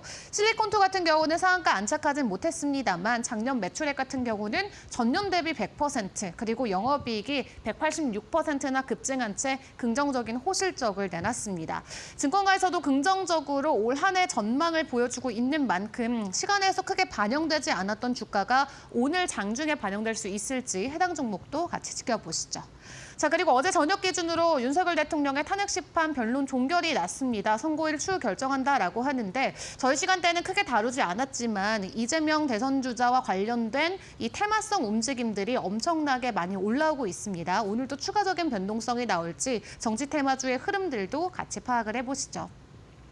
자, 그리고 글로벌 쪽의 이슈들도 챙겨보도록 할 텐데요. 최근에 트럼프 수혜주들의 가격 급락이 계속해서 포착이 되고 있습니다. 이 증시 쪽에서는 테슬라가 그리고 암호화폐 시장에서는 비트코인을 생각을 해볼 수가 있겠는데 일단 2차 전지 관련주들 인터 배터리라던가 최근에 긍정적인 이 실적 보고와 함께 턴어라운드를 보여주는 기대감에 주가 상승이 있었다가 테슬라의 주가가 하락하자 어제도 대형주들 위주로 급락하는 모습이 연출이 됐었죠. 오늘도 2차 전지 관련주들의 움직임 동향 파악을 해보시는 게 중요할 것 같습니다. 테슬라가 간밤 8% 넘게 급락하는 모습이 보였는데 지금 지난달 유럽에서 판매량이 45%나 급감됐다라는 수치 발표와 함께 영국에서는 이미 중국의 전기차인 비야디에게 판매량이 뒤처졌다라는 소식이 전해졌습니다.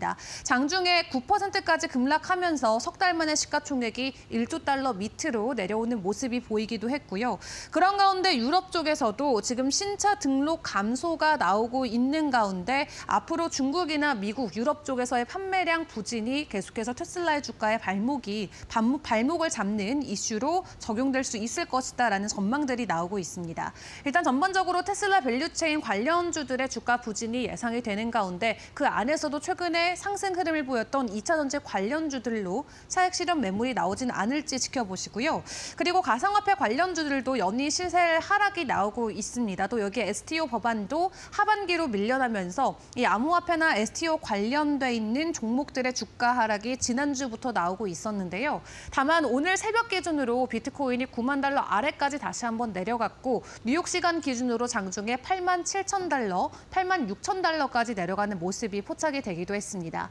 일단 기술적인 관점에서 놓고 봤을 때 이렇게 나오는 급락세로 인해서 당분간 약세 흐름이 이어질 수 있다라는 전망들이 나오고 있는 만큼 비트코인과 암호화폐 시세 약세로 인해서 관련주들의 주가 부진도 미리 예측을 해볼 수가 있겠습니다.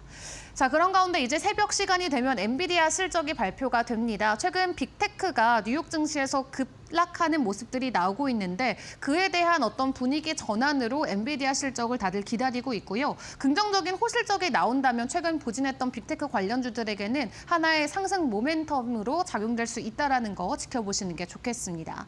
그리고 오늘 뉴욕 증시를 위축시켰던 이 경제 지표들 또 오늘 이번 주에 우리가 추가적으로 중요하게 지켜봐야 되는 게 바로 미국의 PCE 지표가 될 것 같은데요. 일단 인플레이션이 계속해서 오를 것 같다라는 예상치들이 나오고 있는 가운데 실제 인플레이션 데이터는 어떻게 찍힐지 이번 주 금요일에 발표되는 지표 또한 함께 챙겨보시는 게 좋겠습니다. 일단 오늘 국내 증시의 분위기 어떻게 시작이 될지 궁금한데요. 개장 상황 때까지 저희와 함께 꼼꼼하게 챙겨보시죠.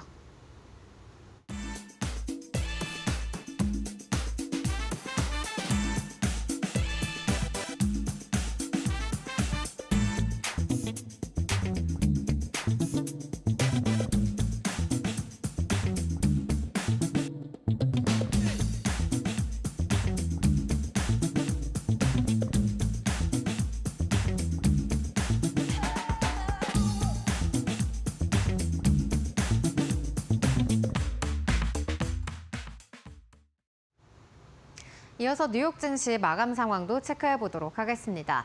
간밤 마감됐던 뉴욕 증시는 혼조세로 거래를 마쳤습니다. 전반적으로 이 소비 심리가 둔화되는 데다가 이 트럼프의 관세 정책까지도 이 시장을 짓누르는 모습들이 나타났는데요. 이로 인해서 나스닥과 S&P 500 4거래일 연속 하락세를 나타냈습니다.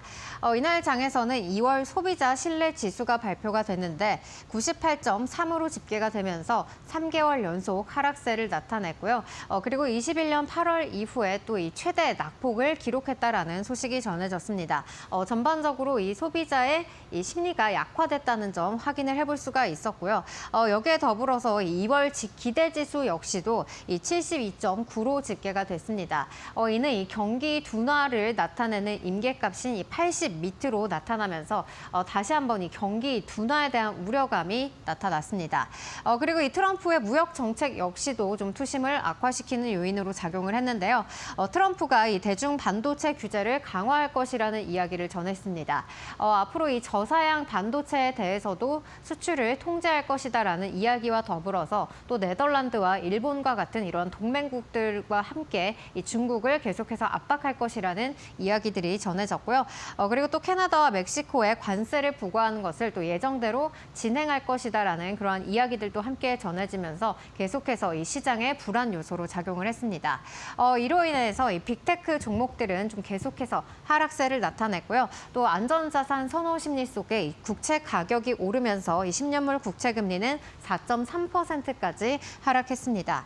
그리고 국제유가 같은 경우에는 이 트럼프가 계속해서 이 관세를 부과하게 된다면은 결론적으로는 이 기업들 입장에서는 또 이 상품을 만드는데 가격이 올라가게 되고 이로 인해서 또 석유 수요가 감소할 수도 있다는 그런 우려가 제기되면서 70달러 선 아래까지 내려온 모습 나타냈고요. 그리고 금 같은 경우에는 이 전일장에서 온스당 2,956달러까지 튀어오르는 모습을 나타냈었는데 이 사상 최고치를 경신한 이후에 좀 차익 매물이 출회가 되면서 소폭 하락한 채 거래를 마쳤습니다. 그리고 역시나 안전자산 선호 심리가 강화가 되면서 비트코인 같은 경우에는 이 3개월 만에 9만 달러 선 밑으로 내려온 모습 나타냈는데요. 또 장중에는 8만 5천 달러 선에서 거래되는 모습도 함께 나타냈습니다. 그렇다면 이날장 분위기 섹터별 흐름 통해서 확인해 보시죠. 네, 계속해서 기술주들의 매도세가 지속이 되고 있는 모습 나타나고 있습니다. 이날 장에서도 역시나 이 경기 방어적인 성격을 띠는 그러한 섹터들이 상승한 것을 확인을 해볼 수가 있겠는데요. 이 필수 소비재 기업들, 이 월마트나 코스트코 같은 이런 종목들 상승세를 이어갔고요. 그리고 헬스케어도 계속해서 선방하는 모습 나타내고 있습니다. 이 가운데 일라이릴리 같은 경우에는 이 현재 주사펜보다 저렴한 또 이 다이어트 약물을 출시하겠다라는 소식을 전하면서 2% 넘게 상승했고요.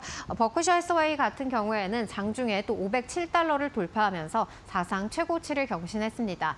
이러한 소식 속에 오늘 테슬라를 제치고 시총 7위까지 오르는 모습 나타냈고요. 엔비디아 같은 경우에는 이 실적 경계감과 더불어서 이 대중 반도체 수출을 강화하겠다라는 소식 속에 2.8% 하락했고요. 다른 종목들도 대부분 이렇게 하락세를 보인 가운데 테슬라 같은 경우에는 유럽 판매량이 또 급감했다라는 소식 속에 이렇게 8%가 넘는 하락세를 그려갔습니다. 그럼 이날장 전해졌던 빅테크 소식들도 함께 체크해 보시죠. 네, 먼저 엔비디아 같은 경우에는 이 트럼프 정부가 앞으로 반도체 수량과 그리고 유형을 더욱더 제한할 것이다라는 이야기들이 전해졌습니다. 이로 인해서 또 엔비디아의 저사양 칩 수출에 타격을 받을 수 있겠다라는 그런 우려감들이 실리면서 오늘장에서 하락으로 거래를 마쳤고요. 애플은 다른 종목들에 대비해서는 하락폭이 조금 그래도 축소되는 그런 모습을 나타냈습니다. 오늘 인도네시아가 이 아이폰 16 금지를 해제하는 조건에 합의했다라는 소식이 전해졌는데요. 그동안에는 인도네시아에서 생산한 부품을 35% 이상 사용을 했어야 됐는데 아이폰이 이를 충족하지 못하면서 판매가 금지가 됐습니다. 하지만 이번 조건에 따라서 또 인도네시아에서 앞으로 아이폰의 수요가 늘어나게 될 수 있을지도 한번 체크를 해봐야 될 것 같고요. 그리고 테슬라 같은 경우에는 이 유럽 내에서 전기차 판매량이 37% 증가한 반면에 이 테슬라의 차량은 1월 동안 이 전년 동기 대비 대비해서 54% 줄어든 걸로 집계가 됐습니다. 이로 인해서 유럽 판매량이 또 최저치를 나타냈다는 소식이 전해졌고요. 유럽의 점유율 역시도 1%로 하락세를 나타냈습니다. 이로 인해서 테슬라 같은 경우에는 장중에 이 시총 1조 달러 아래까지 내려오는 모습 나타냈습니다. 오늘 장에서는 8% 넘게 급락한 채 거래 마쳤고요. 그럼 이어서 간밤 특징주들 이슈들도 하나씩 체크해 보시죠. 네, 먼저 알코아 같은 경우에는 관세 부과로 인해서 좀 부정적인 영향을 받을 수 있겠다는 우려감들이 나왔습니다. 미국에서 이렇게 알루미늄에 관세를 부과를 하게 된다면은 미국 내에서 이렇게 수출이 확대가 되는 것이 아니라 공급망이 또 유럽으로 넘어갈 수 있겠다라는 우려감이 실린 모습 나타냈고요. 팔란티어 같은 경우에는 계속해서 좀 5거래일 연속 하락세를 이어가고 있습니다. 이 국방비 예산 삭감과 그리고 CEO의 이 주식 매도 소식과 더불어서 또 내부자가 또 3,800만 달러를 매도했다라는 그러한 소식이 전해졌습니다. 이로 인해서 오늘 장에서는 또 80달러 선까지 내려오는 모습 나타냈고요. 그리고 슈퍼마이크로 컴퓨터 같은 경우에는 이 회계 보고서 제출 기간이 임박하면서 이런 경계감이 나타나는 모습이었습니다. 만약에 신고서를 제출하지 못하게 되면은 또 상장 폐지 위험에 놓일 수가 있게 되고요. 또 기존에 발표했던 수치를 하향 조정을 하게 된다면은 주가에 역시도 악영향을 미칠 수가 있기 때문에 이러한 우려감들이 반영이 되면서 11%대의 급락세를 만들었습니다. 반면에 홈디포 같은 경우에는 4분기에 이 매출이 전년 동기 대비해서 14% 증가했다는 소식을 전했고요. 동일 매장 매출 역시도 전년 대비 0.8% 늘어난 것으로 집계가 됐습니다. 여기에 더해서 배당금까지 상향한다는 소식을 전하면서 오늘 장에서는 3% 가까운 상승세로 거래 마쳤고요. 그리고 의료 AI 기업인 힘센허즈 같은 경우에는 이 4분기 매출이 예상치를 하회한 데다가 1분기 가이던스 역시도 좀 예상치를 하회했다는 소식이 전해졌습니다. 여기에 더불어서 또 일부 체중 감량 약물 판매를 중단하겠다라는 소식이 전해지면서 앞으로 이 GLP-1 계열의 이 매출이 또 하락하지 않을까라는 우려감 속에 22% 넘는 하락세로 장을 마쳤고요. 이어서 템퍼스 AI 같은 경우에는 이 4분기 매출이 예상치를 하회했다라는 그러한 소식이 전해졌습니다. 또 이와 더불어서 이 최근에 주가 급등과 더불어서 좀 주식이 급락할 수도 있겠다라는 그런 우려감들이 나왔는데요. 이러한 것들을 이유로 해서 이 JP모건에서는 투자 의견의 비중 확대해서 또 중립으로 하향 조정했다라는 소식이 전해지면서 오늘 장에서는 15%가 넘는 하락세로 거래 마쳤습니다. 네, 여기까지 미국 시장 간밤 마감됐던 뉴욕 증시 흐름 살펴봤고요. 그럼 계속해서 이어지는 저희 방송 함께 하시면서 오늘 장 인사이트 챙겨가 보시기 바랍니다.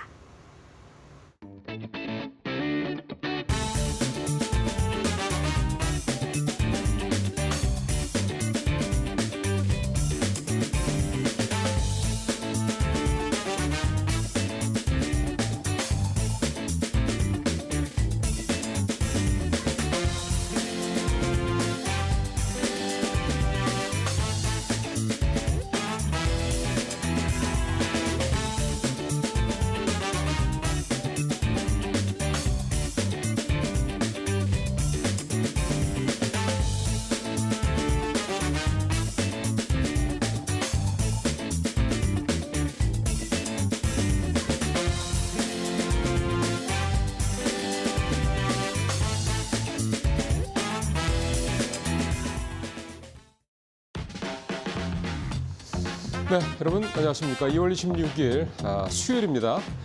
이데일리 TV 뉴스 브리핑. 오늘은 이데일리 신문에 또 어떤 기사들이 이렇게 또 담겨 있는지 또 살펴보도록 하겠습니다. 오늘 톱 기사는 여러분들 뭐 잘 아시는 두 회장들의 사진이 일면에 나와 있습니다. 이재용 회장, 정의성 회장. 또 손잡았다라는 건 이제 작년에 전기차 배터리 동맹 이렇게 맺은 거 이어서 이제 이번에는 로봇용 배터리도 동맹을 좀 한다. 전기차에 이어서 로봇용 배터리까지. 그러니까 결국은 이제 전기차 로봇, 물론 이제 그걸 연결해주는 고리는 배터리죠. 그러니까 현대차도 그렇고 삼성도 그렇고, 현대차도 그렇고 이 두 가지 분야가 미래에 있어서 얼마나 중요할 것인지에 대해서 같은 생각을 갖고 있다라고, 그러니까 동상동몽을 하고 있다 이렇게 좀 볼 수가 있겠습니다. 어제 삼성 SDI, 삼성 측에서는 삼성 SDI, 현대차 측에서는 현대차와 기아 이 세 회사가 이 배터리를 이제 로봇용 배터리를 같이 만드는 부분과 관련해서 MOU를 체결을 했습니다. MOU 체결 내용의 골자는 어쨌든 배터리 개발과 관련해서는 뭐 삼성 SDI가 당연히 좀 주도적으로 할 건데 중요한 거는 이제 로봇인데 여기서 말하는 로봇은 휴머노이드 로봇을 얘기를 하겠죠. 이게 이제 결국은 궁극적인 지향점이 휴머노이드 로봇이니까요. 휴머노이드 로봇에 배터리를 탑재한다라는 거는 사이즈가 작아야 된다는 얘기고 또 하나는 굉장히 고효율을 나타내야 될 거라는 겁니다. 그러니까 장시간 안정적으로 전기가 이렇게 공급이 될 수 있는 그런 배터리가 돼야 된다라는 건데 지금 이제 잘 아시는 것처럼 삼성 SDI가 뭐 흔한 말로 꿈의 배터리라고 얘기를 하는 전고체 배터리 관련해서는 좀 국내에서는 제일 앞서 있죠. 전 세계적으로도 뭐 중국보다 조금 뭐 뒤처진다는 얘기도 나옵니다만 전 세계적으로도 좀 가장 앞서 있는 선두 기업 중에 하나입니다. 그러니까 삼성 SDI가 현재 이렇게 좀 막판 좀 가속도를 올리고 있는 이 전고체 배터리가 현재로서는 가장 고밀도 고용량이죠. 그러니까 가장 오래 쓰고 가장 안정적인 배터리이기 때문에 이제 꿈의 배터리라는 얘기까지 나오는 건데 결국 이제 이 전고체 배터리를 생각하는 게 아닐까 싶습니다. 결국 이제 이게 휴머노이드 로봇이 탑재가 된다고 했을 때 이제 이 부분, 그러니까 배터리를 만드는 건 좋은데 이 배터리가 정말 제대로 구동이 되는지에 대한 또 작업도 필요한 거 아니겠습니까? 이제 그 부분을 현대차와 기아가 맡아서 하기로 했다 이렇게 얘기가 되겠습니다. 특히 현대차와 기아는 이제 아시겠지만 SDV죠. 이 소프트웨어 중심의 이 비클이라고 그래서 이제 이 모빌리티 쪽에 가장 또 중요한 게 또 역시 배터리이기 때문에 현대차 입장에서도 이게 중요하고요. 또 잘 아시는 것처럼 현대차는 이 전고체 배터리를 좀 별도로 그 파일럿 라인을 만들어서 연구를 계속하고 있습니다. 일각에서는 현대차의 이 전고체 배터리 개발 수준이 기술 수준이 웬만한 배터리 업체보다도 낫다 뭐 이런 얘기가 나올 정도인데요. 결국 이제 이런 것들이 서로 합쳐져서 전고체 배터리의 어떤 개발을 더 박차를 가할 수 있게 되지 않겠냐 그런 기대감을 갖게 되는 거고요. 만약 이제 이렇게 된다 그러면 이 두 회사가 궁극적으로 바라는 거는 결국은 미래에 있어서 뭐 모빌리티와 그다음에 배터리 쪽에 이런 쪽에 있어서의 양자가 어떤 선점을 하는 미래 시장을 선점하는 쪽에서 두 회사가 좀 각자 가는 것보다는 같이 힘을 합쳐가는 게 낫겠다라고 판단했다 이렇게 좀 볼 수가 있겠습니다. 결국 이게 우리가 특히 로봇, 특히 휴머노이드 로봇이 지금 전 세계적으로 가장 좀 우리 어떤 전반적인 경제 어떤 능력에 비해서는 좀 뒤처져 있지 않습니까? 중국이나 미국에 비해서는 훨씬 뒤처져 있기 때문에 이거를 속도를 좀 빨리 따라잡을 수 있는 어떤 그런 기회가 될 수 있지 않겠냐 이런 기대감도 가져봅니다. 예, 성장률 1.5%로 뚝 비관론 커진 한국경제. 사실 뭐 비관론 커진 한국경제 얘기는 작년 하반기부터 워낙에 뭐 많이 들어서요. 새삼스럽지는 않습니다.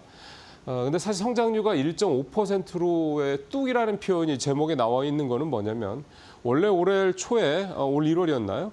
한국은행에서 중간점검이라는 이름으로 이례적으로 올해 성장률에 대한 전망치를 발표를 했습니다. 그때 나왔던 얘기가 1.6에서 1.7%였습니다. 원래 작년 11월 한국은행의 공식 전망치는 올해 1.9% 성장이었거든요.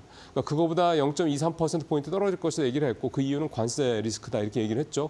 정치적 불확실성도 그때는 또 있었고요. 근데 이제 어제 공식적으로 올해 그 금리를 0.25%포인트 인하하면서 나온 연간 경제 전망에서 1.5%까지 내렸습니다. 역시 이제 가장 큰 이유는 관세 리스크. 이게 생각보다 더 크다라고 좀 한국은행은 보고 있는 거고요. 이게 생각했던 것보다 더 세면 1.4%로 0.1%포인트 더 내릴 수도 있다까지 얘기를 좀 해놓은 상태입니다. 이게 의미하는 바는 이제 결국 관세 부분이 미국의 이제 소위 말하는 트럼프 관세 리스크가 우리가 생각했던 것처럼 결국은 뭐 블러핑이다, 협상 전술 이렇게 보기에는 이미 시장에 그 여파가 좀 미치고 있다 이런 얘기가 좀 되는 거고요.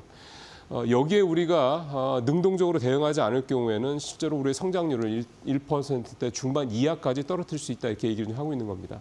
근데 여기서 좀 제가 좀 주목하는 부분은 내년 성장률 전망치 1.8%로 유지를 했다라는 거거든요. 보통 내릴 경우가 일반적인데 유지를 했다라는 거는 내년에는 그러니까 지금 올해 이렇게 잘하면 내년에는 좀 낫지 않겠냐라는 그런 일말의 기대감도 좀 담겨 있다라고 좀 생각이 좀 드는 부분이고요.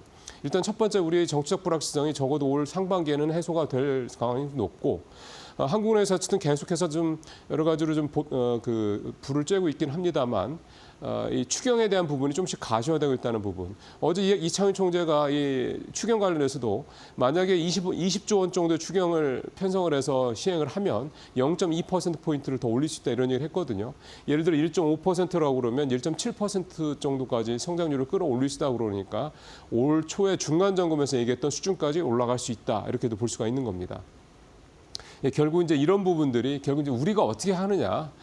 트럼프의 관세 정책을 우리가 뭐 막을 수는 없는 거니까 그러면 그거에 대한 대응을 우리가 어떻게 하느냐 결국 이제 우리의 손에 달려 있다 이 얘기를 어제 한국은행은 좀 하고 싶었던 게 아닌가 이런 생각도 좀 듭니다. 자, 세 번째 얘기는 증권면 톱 기사로 가보겠습니다. 따따블 들썩이는 IPO 시장. 여러분들 뭐 충분히 이 제목 보시면은 아마 맞아 나도 그렇게 생각해라는 생각이 드실 것 같습니다. 작년에 특히 이제 작년은 한 3월부터 본격적으로 좀 IPO 시장이 좀 좋지는 않았는데 올해 2월까지는 괜찮았고요. 올해도 일단 2월까지는 IPO 시장이 좀 괜찮은 분위기입니다. 그제였죠. 24일 날 처음으로 따따블 이 IPO 종목이 나왔었죠. 이 종목 위너스였는데요. 그다음에 어제 LK캠 180%, 그다음에 20일 날 모티브링크 193%. 지금 표가 나오네요. 이렇게 좀 나왔고요. 쭉 보시면 이게 2월 달 공모주들 모습인데 앞에 부분 그러니까 2월 중순 이후에 상장한 종목들은 비교적 수익률들이 괜찮죠. 근데 월 초에 상장했던 회사들은 좀 마이너스들이 많습니다.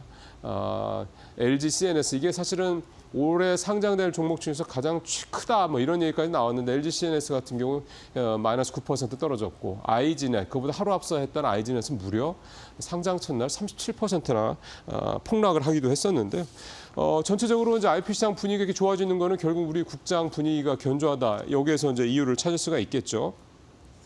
그다음에 이제 금리 인하 기대감이 반영이 돼 있었습니다. 왜냐하면 지난달에 금리를 한국은행이 동결한 이후에 2월 달에는 금리를 내릴 가능성이 이제 굉장히 좀 높다라고 시장에서 보고 있었던 사였고 어제 이제 금리를 내리긴 했습니다만 이런 부분들이 좀 미리 좀 반영이 됐다 이렇게 봐야 되겠습니다. 아무래도 IPO 한 새내기 주들 같은 경우는 이 금리가 내렸을 때 자금이라든가 또는 이자 부분이나 이런 부분에 대해서 부담이 좀 덜하고 자금을 조달을 하더라도 역시 낮은 금리로 조달할 수 있기 때문에 이런 점들이 좀 감안이 됐다 이렇게 좀 봐야 될 것 같고요.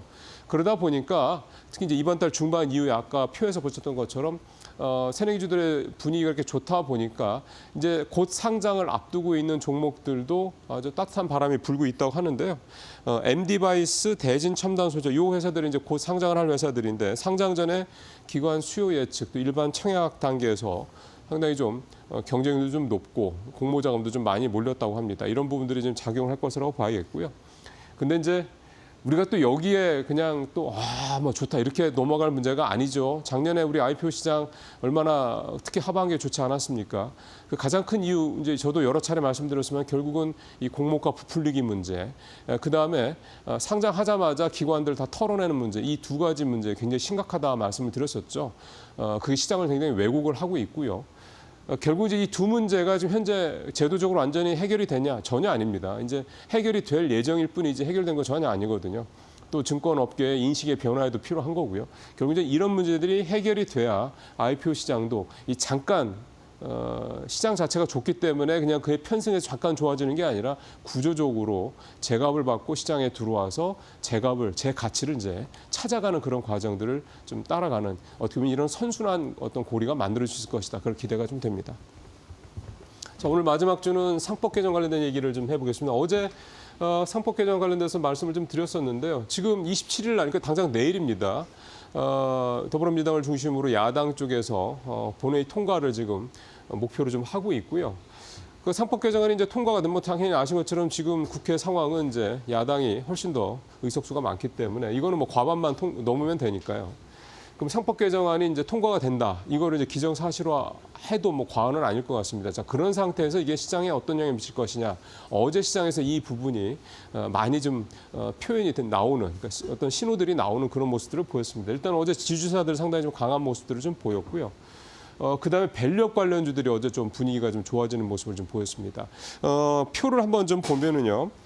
밸류업 관련주들 지수가 지금 일단은 1023까지 좀 내려갔다가 다시 올라오는 모습들이 좀 나타나고 있죠.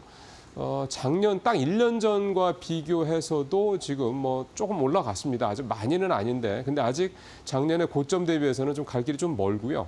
근데 이제 이 상법 개정안이 통과가 확실히 된다고 그러면 이 밸류업 지수도 그렇고 밸류업에 들어가 있는 종목들의 움직임이 좀 긍정적일 수 있다 이렇게 좀 볼 수가 있는 거죠. 밸류업 지수는 사실 올 들어서 현재 7.8% 정도 올라서 코스피 9% 넘었죠. 그다음에 코스닥 13% 넘었죠. 시장 지수에 비해서는 현저하게 조금 낮은 상황이긴 합니다. 그만큼 현재는 좀 덜 올랐다 이런 얘기가 좀 되는 거고요. 이런 이제 상법 개정안이 통과됐을 경우 여기에 이제 좀 뒷바람을 좀 받아서 올라갈 여지가 있다 이렇게 보는 거고, 시장에서는 성장주보다는 가치주, 특히 현금 자산 보유가 좀 많은 그런 종목들을 좀 주목해라 이런 지적도 나오고 있고요. 근데 결국 이제 상법 개정안에 대해서는 이제 반대 의견도 분명하지 않습니까? 기본적으로 행동주의 펀드들이 더 기승을 부릴 수 있다. 그러니까 좀 과도하게 소위 말해서 좀 시장에서 좀 오바를 할 수 있다 이런 얘기도 좀 있고, 그다음에 아무래도 이제 경영진과 주주 간 이 충돌 이 부분이 좀 더 커질 수 있다 이렇게 얘기를 좀 하고 있습니다. 상법 개정안 문제도 못했고 앞서 말씀드렸던 이 IPO 관련된 뭐 공모가 부풀리기 문제 이런 부분들, 우리 시장이 좀 갖고 있는 여러 가지 소위 말하는 이제 컨트리 리스크 중에 하나들이죠. 이런 부분들 하나하나 개선이 돼가는 그런 추세다. 이런 부분들, 이런 우리 시장에 좀 긍정적으로 시장의 지수가 오르내린 거 관계없이 우리 시장이 계속해서 좀 선전화되는 긍정적인 어떤 흐름으로 볼 좋다 이렇게 생각도 해 봅니다. 오늘 뉴스 브리핑 마치겠습니다.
네, 오늘 마켓 비하인드는 김한진 박사님 모시고 평소에는 주로 우리 지표 얘기를 많이 했는데 오늘은 미국 얘기를 조금 더 해야 될 것 같습니다. 지금 미국 시장에서 했던 이 거시경제, 거시 지표들이 좀 더 갑자기 좀 관심들을 많이 받고 있는 상황이기 때문에 오늘 그 말씀을 좀 들어보면서 이제 어제 한국은행 금리나 관련된 말씀을 좀 들어보도록 하겠습니다. 박사님 어서 오십시오. 네, 안녕하세요.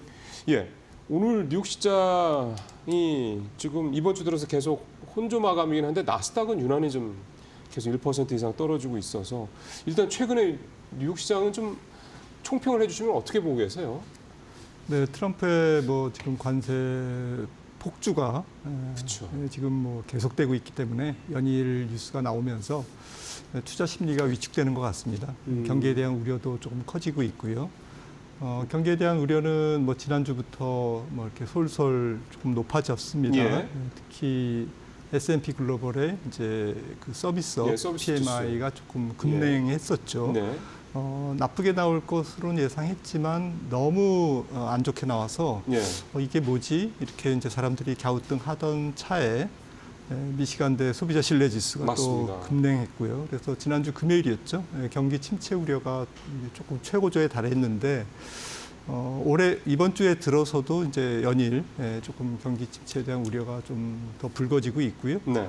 어제 같은 경우에는 이제 컨퍼런스 보드 권위 있는 뭐 정부 기관은 아니지만 뭐 가장 신뢰감 있는 맞습니다. 경기 예측 기관인데 소비자 신뢰 지수가 나왔는데 거의 그 낙폭으로 보면 거의 7포인트나 빠졌는데 그 지수가 102에서 7포인트가 빠졌는데 그게 2021년 9월 이후에 8월 이후에 가장 큰 낙폭이에요. 그러니까 거의 4년 가까이 돼서. 네, 그 낙폭이 굉장히 크게 나타나서 앞서 말씀드렸던 뭐 여러 가지 뭐 S&P 글로벌의 뭐 PMI라든지 미시간대 뭐 이런 것들과 연결해서 본다면 이거는 뭐 경기 침체가 조금 굳어지는 거 아니야?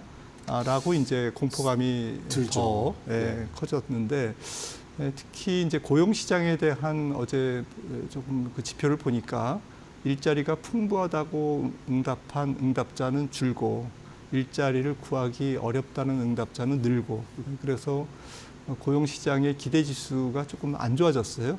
그리고 컨퍼런스 보드에 이제 그 여러 가지 항목이 있는데 현재 사업 상황에 대한 그 평가 지수만 제외하고는 이 5개 중에서 4개가 다 안 좋았어요.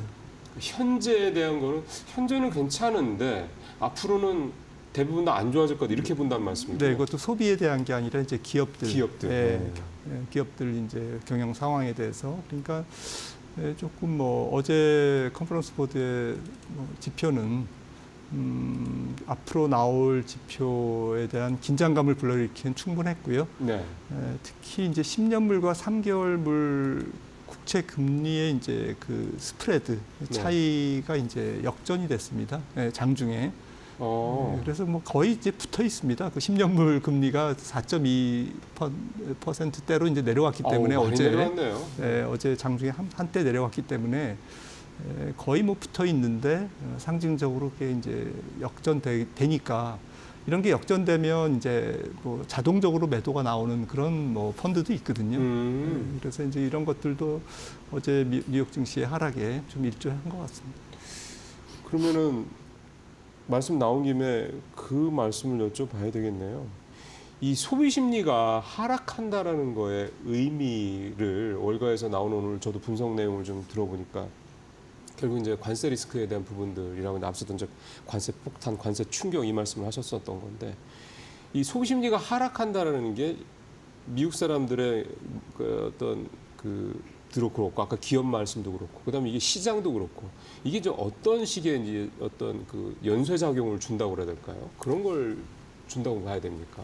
지금 주식시장 컨디션은 밸류에이션이 높아져 있는 상태에서 그렇죠. 비록 거품은 아닐지라도 밸류에이션이 만만치 않게 높아져 있는 상태에서 순풍이 불지 않으면 상당히 조금 부담을 느낄 수밖에 없는 그러한 상황이다라고 이제 진단할 수 있겠고요. 네. 결국에는 이제 기업 실적이 어떻게 나올 건지가 관건인데 통상 이제 경기 지수, 특히 경기 동행 지수와 기업들의 EPS 증가율은 거의 동행합니다. 상관계수가 굉장히 높습니다. 그래서 경기가 여기서 버텨주면 기업 실적이 지금 월가에서 예상하는 올해 S&P 500의 EPS 성장률 한 10% 정도의 성장률이 증가율이 조금 충족될 것이라고 이제 사람들은 믿는데 만약에 이제 경기 지표가 이제 계속 꺾여 내려가거나 이제 경기 지표라는 게 이제 한두 가지가 아니지 않습니까? 그래서 뭐 수십 가지의 경제 지표가 지금 좋게도 나오고 나쁘게도 나오고 뭐 이렇게 되는데 이게 천군백군 뭐 줄다리기 하듯이 이렇게 왔다리 갔다 하다가 이제 어느 쪽으로 이제 쏠릴 거란 말이죠. 그런데 이제 기대 지수 이런 것들이 나빠지면 이게 일종의 선행 지수잖아요. 그러니까 앞으로 이제 GDP 같은 거는 이제 우리가 한참 시간이 지나서 볼 수 있는 그런 지표고, 그러니까 이러한 그 약간의 이제 경기 선행 지수와 역할을 하는 그러한 이제 소비자 신뢰 지수라든지 이런 지표가 안 좋아지면 이제 연결성이 이제 경기가 이제 조금 꺾일 것 같고 지금은 좋지만 앞으로 꺾이면 EPS가 우리가 생각하는 것보다 훨씬 더 적게 나오는 것이 아니야? 뭐 기업들이 뭐 월마트도 그리고 뭐 세계 경기가 안 좋으면 뭐 미국에서 뭐 중국에 혹은 이머징에 수출하는 기업들도 많지 않습니까? 나스닥의 한 50%가 영업이익이 이제 해외에 의존하니까 이런 부분들이 이제 다 엉키는 거죠. 그런데 지금 트럼프의 관세 정책이 결국에는 이제 뭐 미국의 국익에는 궁극적으로 도움이 될지는 모르지만 결국에는 지금의 경기, 올해 경기, 세계 경기, 특히 미국의 소비 상황, 또 물가 상황 이런 것들에 부담을 줄 수가 있다라는 이제 예상, 고로 지금 우리가 월가에서 보는 뭐 S&P 500의 EPS 뭐 증가율 전년 대비 11% 증가 이런 것들이 허수일 수도 있다라는 불안감이 있는 거죠. 그러면 22배의 S&P 500 PER이 정당화될 수 없다라는 없죠. 지금은 네. 12개월 EPS를 대입했을 때 그렇죠. 22배거든요. 단가 미래이기니까. 네, 그러니까 시장은 뭐 그런 경기 지표의 선행 지표의 역할을 하는 지표에 더 민감할 수밖에 없는 그런 상황인데 이 지금 지표 심리 지표의 악화에 기여하는 가장 큰 뭐 한 70%는 저는 트럼프 관세인 것 같습니다. 그 월가에서도 결국 이런 모든 어떤 일부 특히 심리 관련된 선행 지표격인 이런 심리 관련된 지표들 신뢰 지수든 심리 지수든 이거에 이렇게 갑작스럽게 급락하는 이유는 그렇게 지금 트럼프 관세 때문이라고 네. 보신다라는 거고 이렇게 되다 보니까 인플레랑 견주어서 자꾸 비교를 안 해볼 수가 없게 되네요. 사실은 관세 때문에 인플레가 더 올라가서 결국 물가가 더 예를 들어 국채금리도 뭐 이제 뭐 근 5% 근처까지 간다는 또 10년물이 뭐 등등 이런 쪽의 얘기들이 사실은 지난달까지만 해도 조금 비등하다가 지금 분위기는 말씀하신 대로 관세가 오히려 미국의 경기를 둔화시킬 것이다. 그럼 예전에도 이제 박사님 말씀하셨던 게 미국의 시장이 지금 굉장히 좋은데 만약에 그 성장률이 떨어진다든가 또는 주가가 시장 자체가 떨어지면 오히려 금리를 더 내릴 가능성이 있다라는 그런 전망을 한번 하신 적이 있었거든요. 그럼 이렇게 되면은 모양새가 좀 그렇게 그러니까 이를테면서 주가가 떨어지고 그래 되면은 원래 금리를 박사님 전망은 한 번 또는 두 번 말씀하셨는데 이게 한 번이 두 번이나 세 번으로 늘어날 수도 있다. 이렇게 또 혹시 전망이 좀 바뀔 수도 있을까요? 인플레 관련돼서? 네, 결국에는 이제 경기가 어떻게 전개가 될 것인가에 따라서 그렇죠. 당연히 당연히 그렇죠. 상황이 달라질 건데요. 그런데 지금 뭐 경기를 지금 우려해야 되는 상황인가라는 부분에 대해서는 그렇게 간단하지는 않은 것 같습니다. 그러니까 연준이 결국에는 이제 경기가 안 좋아지면 통화 정책을 써서 금리를 예. 더 많이 내려서 경기를 부양하려고 당연히 하겠죠. 내릴 수 있는 이제 쿠션이 있으니까요, 폭이. 하지만 지금 뭐 얼마 전에 나온 개인 소비 지출이라든지 예. 뭐 이런 것도 전월비 0.7%, 0.7 이렇게 증가해서 굉장히 서프라이즈가 나왔고 개인 소비 지출 이번 주 말 금요일 날 이제 또 나오죠. 1월 PCE 지표가 네. 물가 지표도 나오지만 개인 소비 지출 데이터가 나오거든요. 그렇죠, 네, 그렇죠. 그래서 여기서 다시 한번 확인할 수 있겠지만 개인 소득이나 개인 소비 지출이나 이런 게 굉장히 지금 평균 위에서 놀고 있습니다. 네, 그러니까 지금 최근에 한 3, 4일간 지금 우리가 보는 미국 경제 지표의 악화 시그널을 반드시 이거를 이제 미국 경기가 정말 이제 안 좋아지느냐라고 단정할 수는 없다라는 의견이고요. 그러네요. 네, 안 좋은 지표 중에 하나다. 근데 시장은 좀 울고 싶은데 뺨 맞은 격으로 조금 조정을 보일 수밖에 없는 이런 없는 불확실한 상황, 네. 또 트럼프의 관세 폭주가 계속되니까 네. 이 불안감이 이제 그런 경제 지표에 빗대서 표출됐다 이렇게 저는 보고 있고요. 네. 사실 애틀란타 연은도 지금 1분기 GDP를 뭐 내려왔습니다.만 2.3%를 지금 예측하고 있습니다. 참 부러운 수치죠. 네, 그래서 지금 작년 같은 경우도 미국 경제 성장률이 연율 2.7%입니다. 네. 잠재 성장률이 1.8%인 상황에서 올해 상반기도 미국 GDP가 만약에 2% 초중반을 유지한다면 그게 어떻게 경기 침체냐는 거죠. 그러면 제가 볼 때는 주가가 높기 때문에 갔다가? 조정을 예. 보이고 싶어하는 그런 네. 속성이 있는 겁니다. 갖다 대는 겁니다. 지금. 네.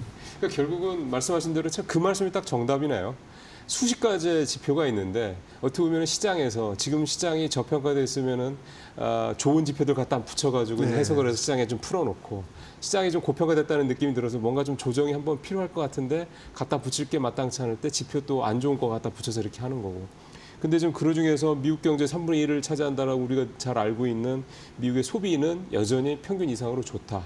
네. 그런 점을 감안하면 현재로서는 이 소비 심리 지표 몇 개 안 좋은 걸 가지고 미국 시장이 좀 미국 경제가 둔화된다. 일각에서는 뭐 스태그플레이션 얘기까지 나오는데 뭐 그런 식의 얘기들은 일종의 좀 빌미를 제공해주는 조정에 이런 정도로만 해석해야 되겠군요. 네, 실제로 물가가 높은 건 사실이고요. 어제 컨퍼런스 보드에서도 1년 기대 인플레이션이 5.2%에서 6%로 올라갔거든요.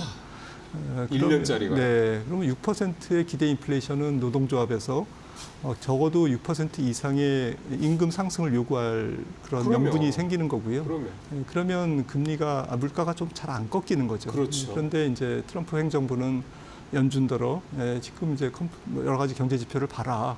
금리 안 내리고 뭐 하냐. 이제 계속 압박을 하겠죠. 그러면 이 상황이 오히려 트럼프는 계속해서 금리를 내리게 할 것이다라고 하면서 지금 파월 연준 의장과 좀 약간 그 힘겨루기를 하고 있는 건데 현재 상황은 그러면 결국은 이제 트럼프 대통령한테는 좀 유리한 국면이라고 볼 수도 있는 거군요. 네, 연준을 압박할 명분은 거리가 생긴 거니까. 생기는 네. 거죠. 네. 알겠습니다. 근데 어쨌든 지금 박사님 말씀하신 거를 한마디로 정리해 보면 지금 나오고 있는 일부 지표, 그러니까 S&P 글로벌 서비스 PMI, 미시간대 소비자 심리지수, 오늘 나온 컨퍼런스 모드 소비자 이 신뢰지수 등등등이 급락했다라는 부분들은 이게 좀 미래 전망에 대해서 불안감이 반영된 것뿐이고 여러 가지 지표 중에서 좀 안 좋은 지표가 부각이 된 거지. 이게 미국 경제가 둔화로 간다든가, 스태그플레이션이라든가 뭐 등등등 침체라든가 이런 식으로 갈 만한 근본적인 그런 지표들은 아직은 아니다라는 점. 그러다 보니까 이제 이번 주 말에 발표될 PC 가격 지수가 훨씬 더 또 그 내용이 중요하게 좀 더 부각이 되는 것 같습니다. 이제 우리 시장 얘기로 좀 넘어오도록 하겠습니다. 어제 한국은행 금리 내렸고요. 뭐 1월 달에 동결할 때 충분히 이제 예상을 했던 바이기도 하고, 뭐 2%대 금리 시대 열었다 등등등 뭐 여러 가지가 있습니다. 사실 중요한 거는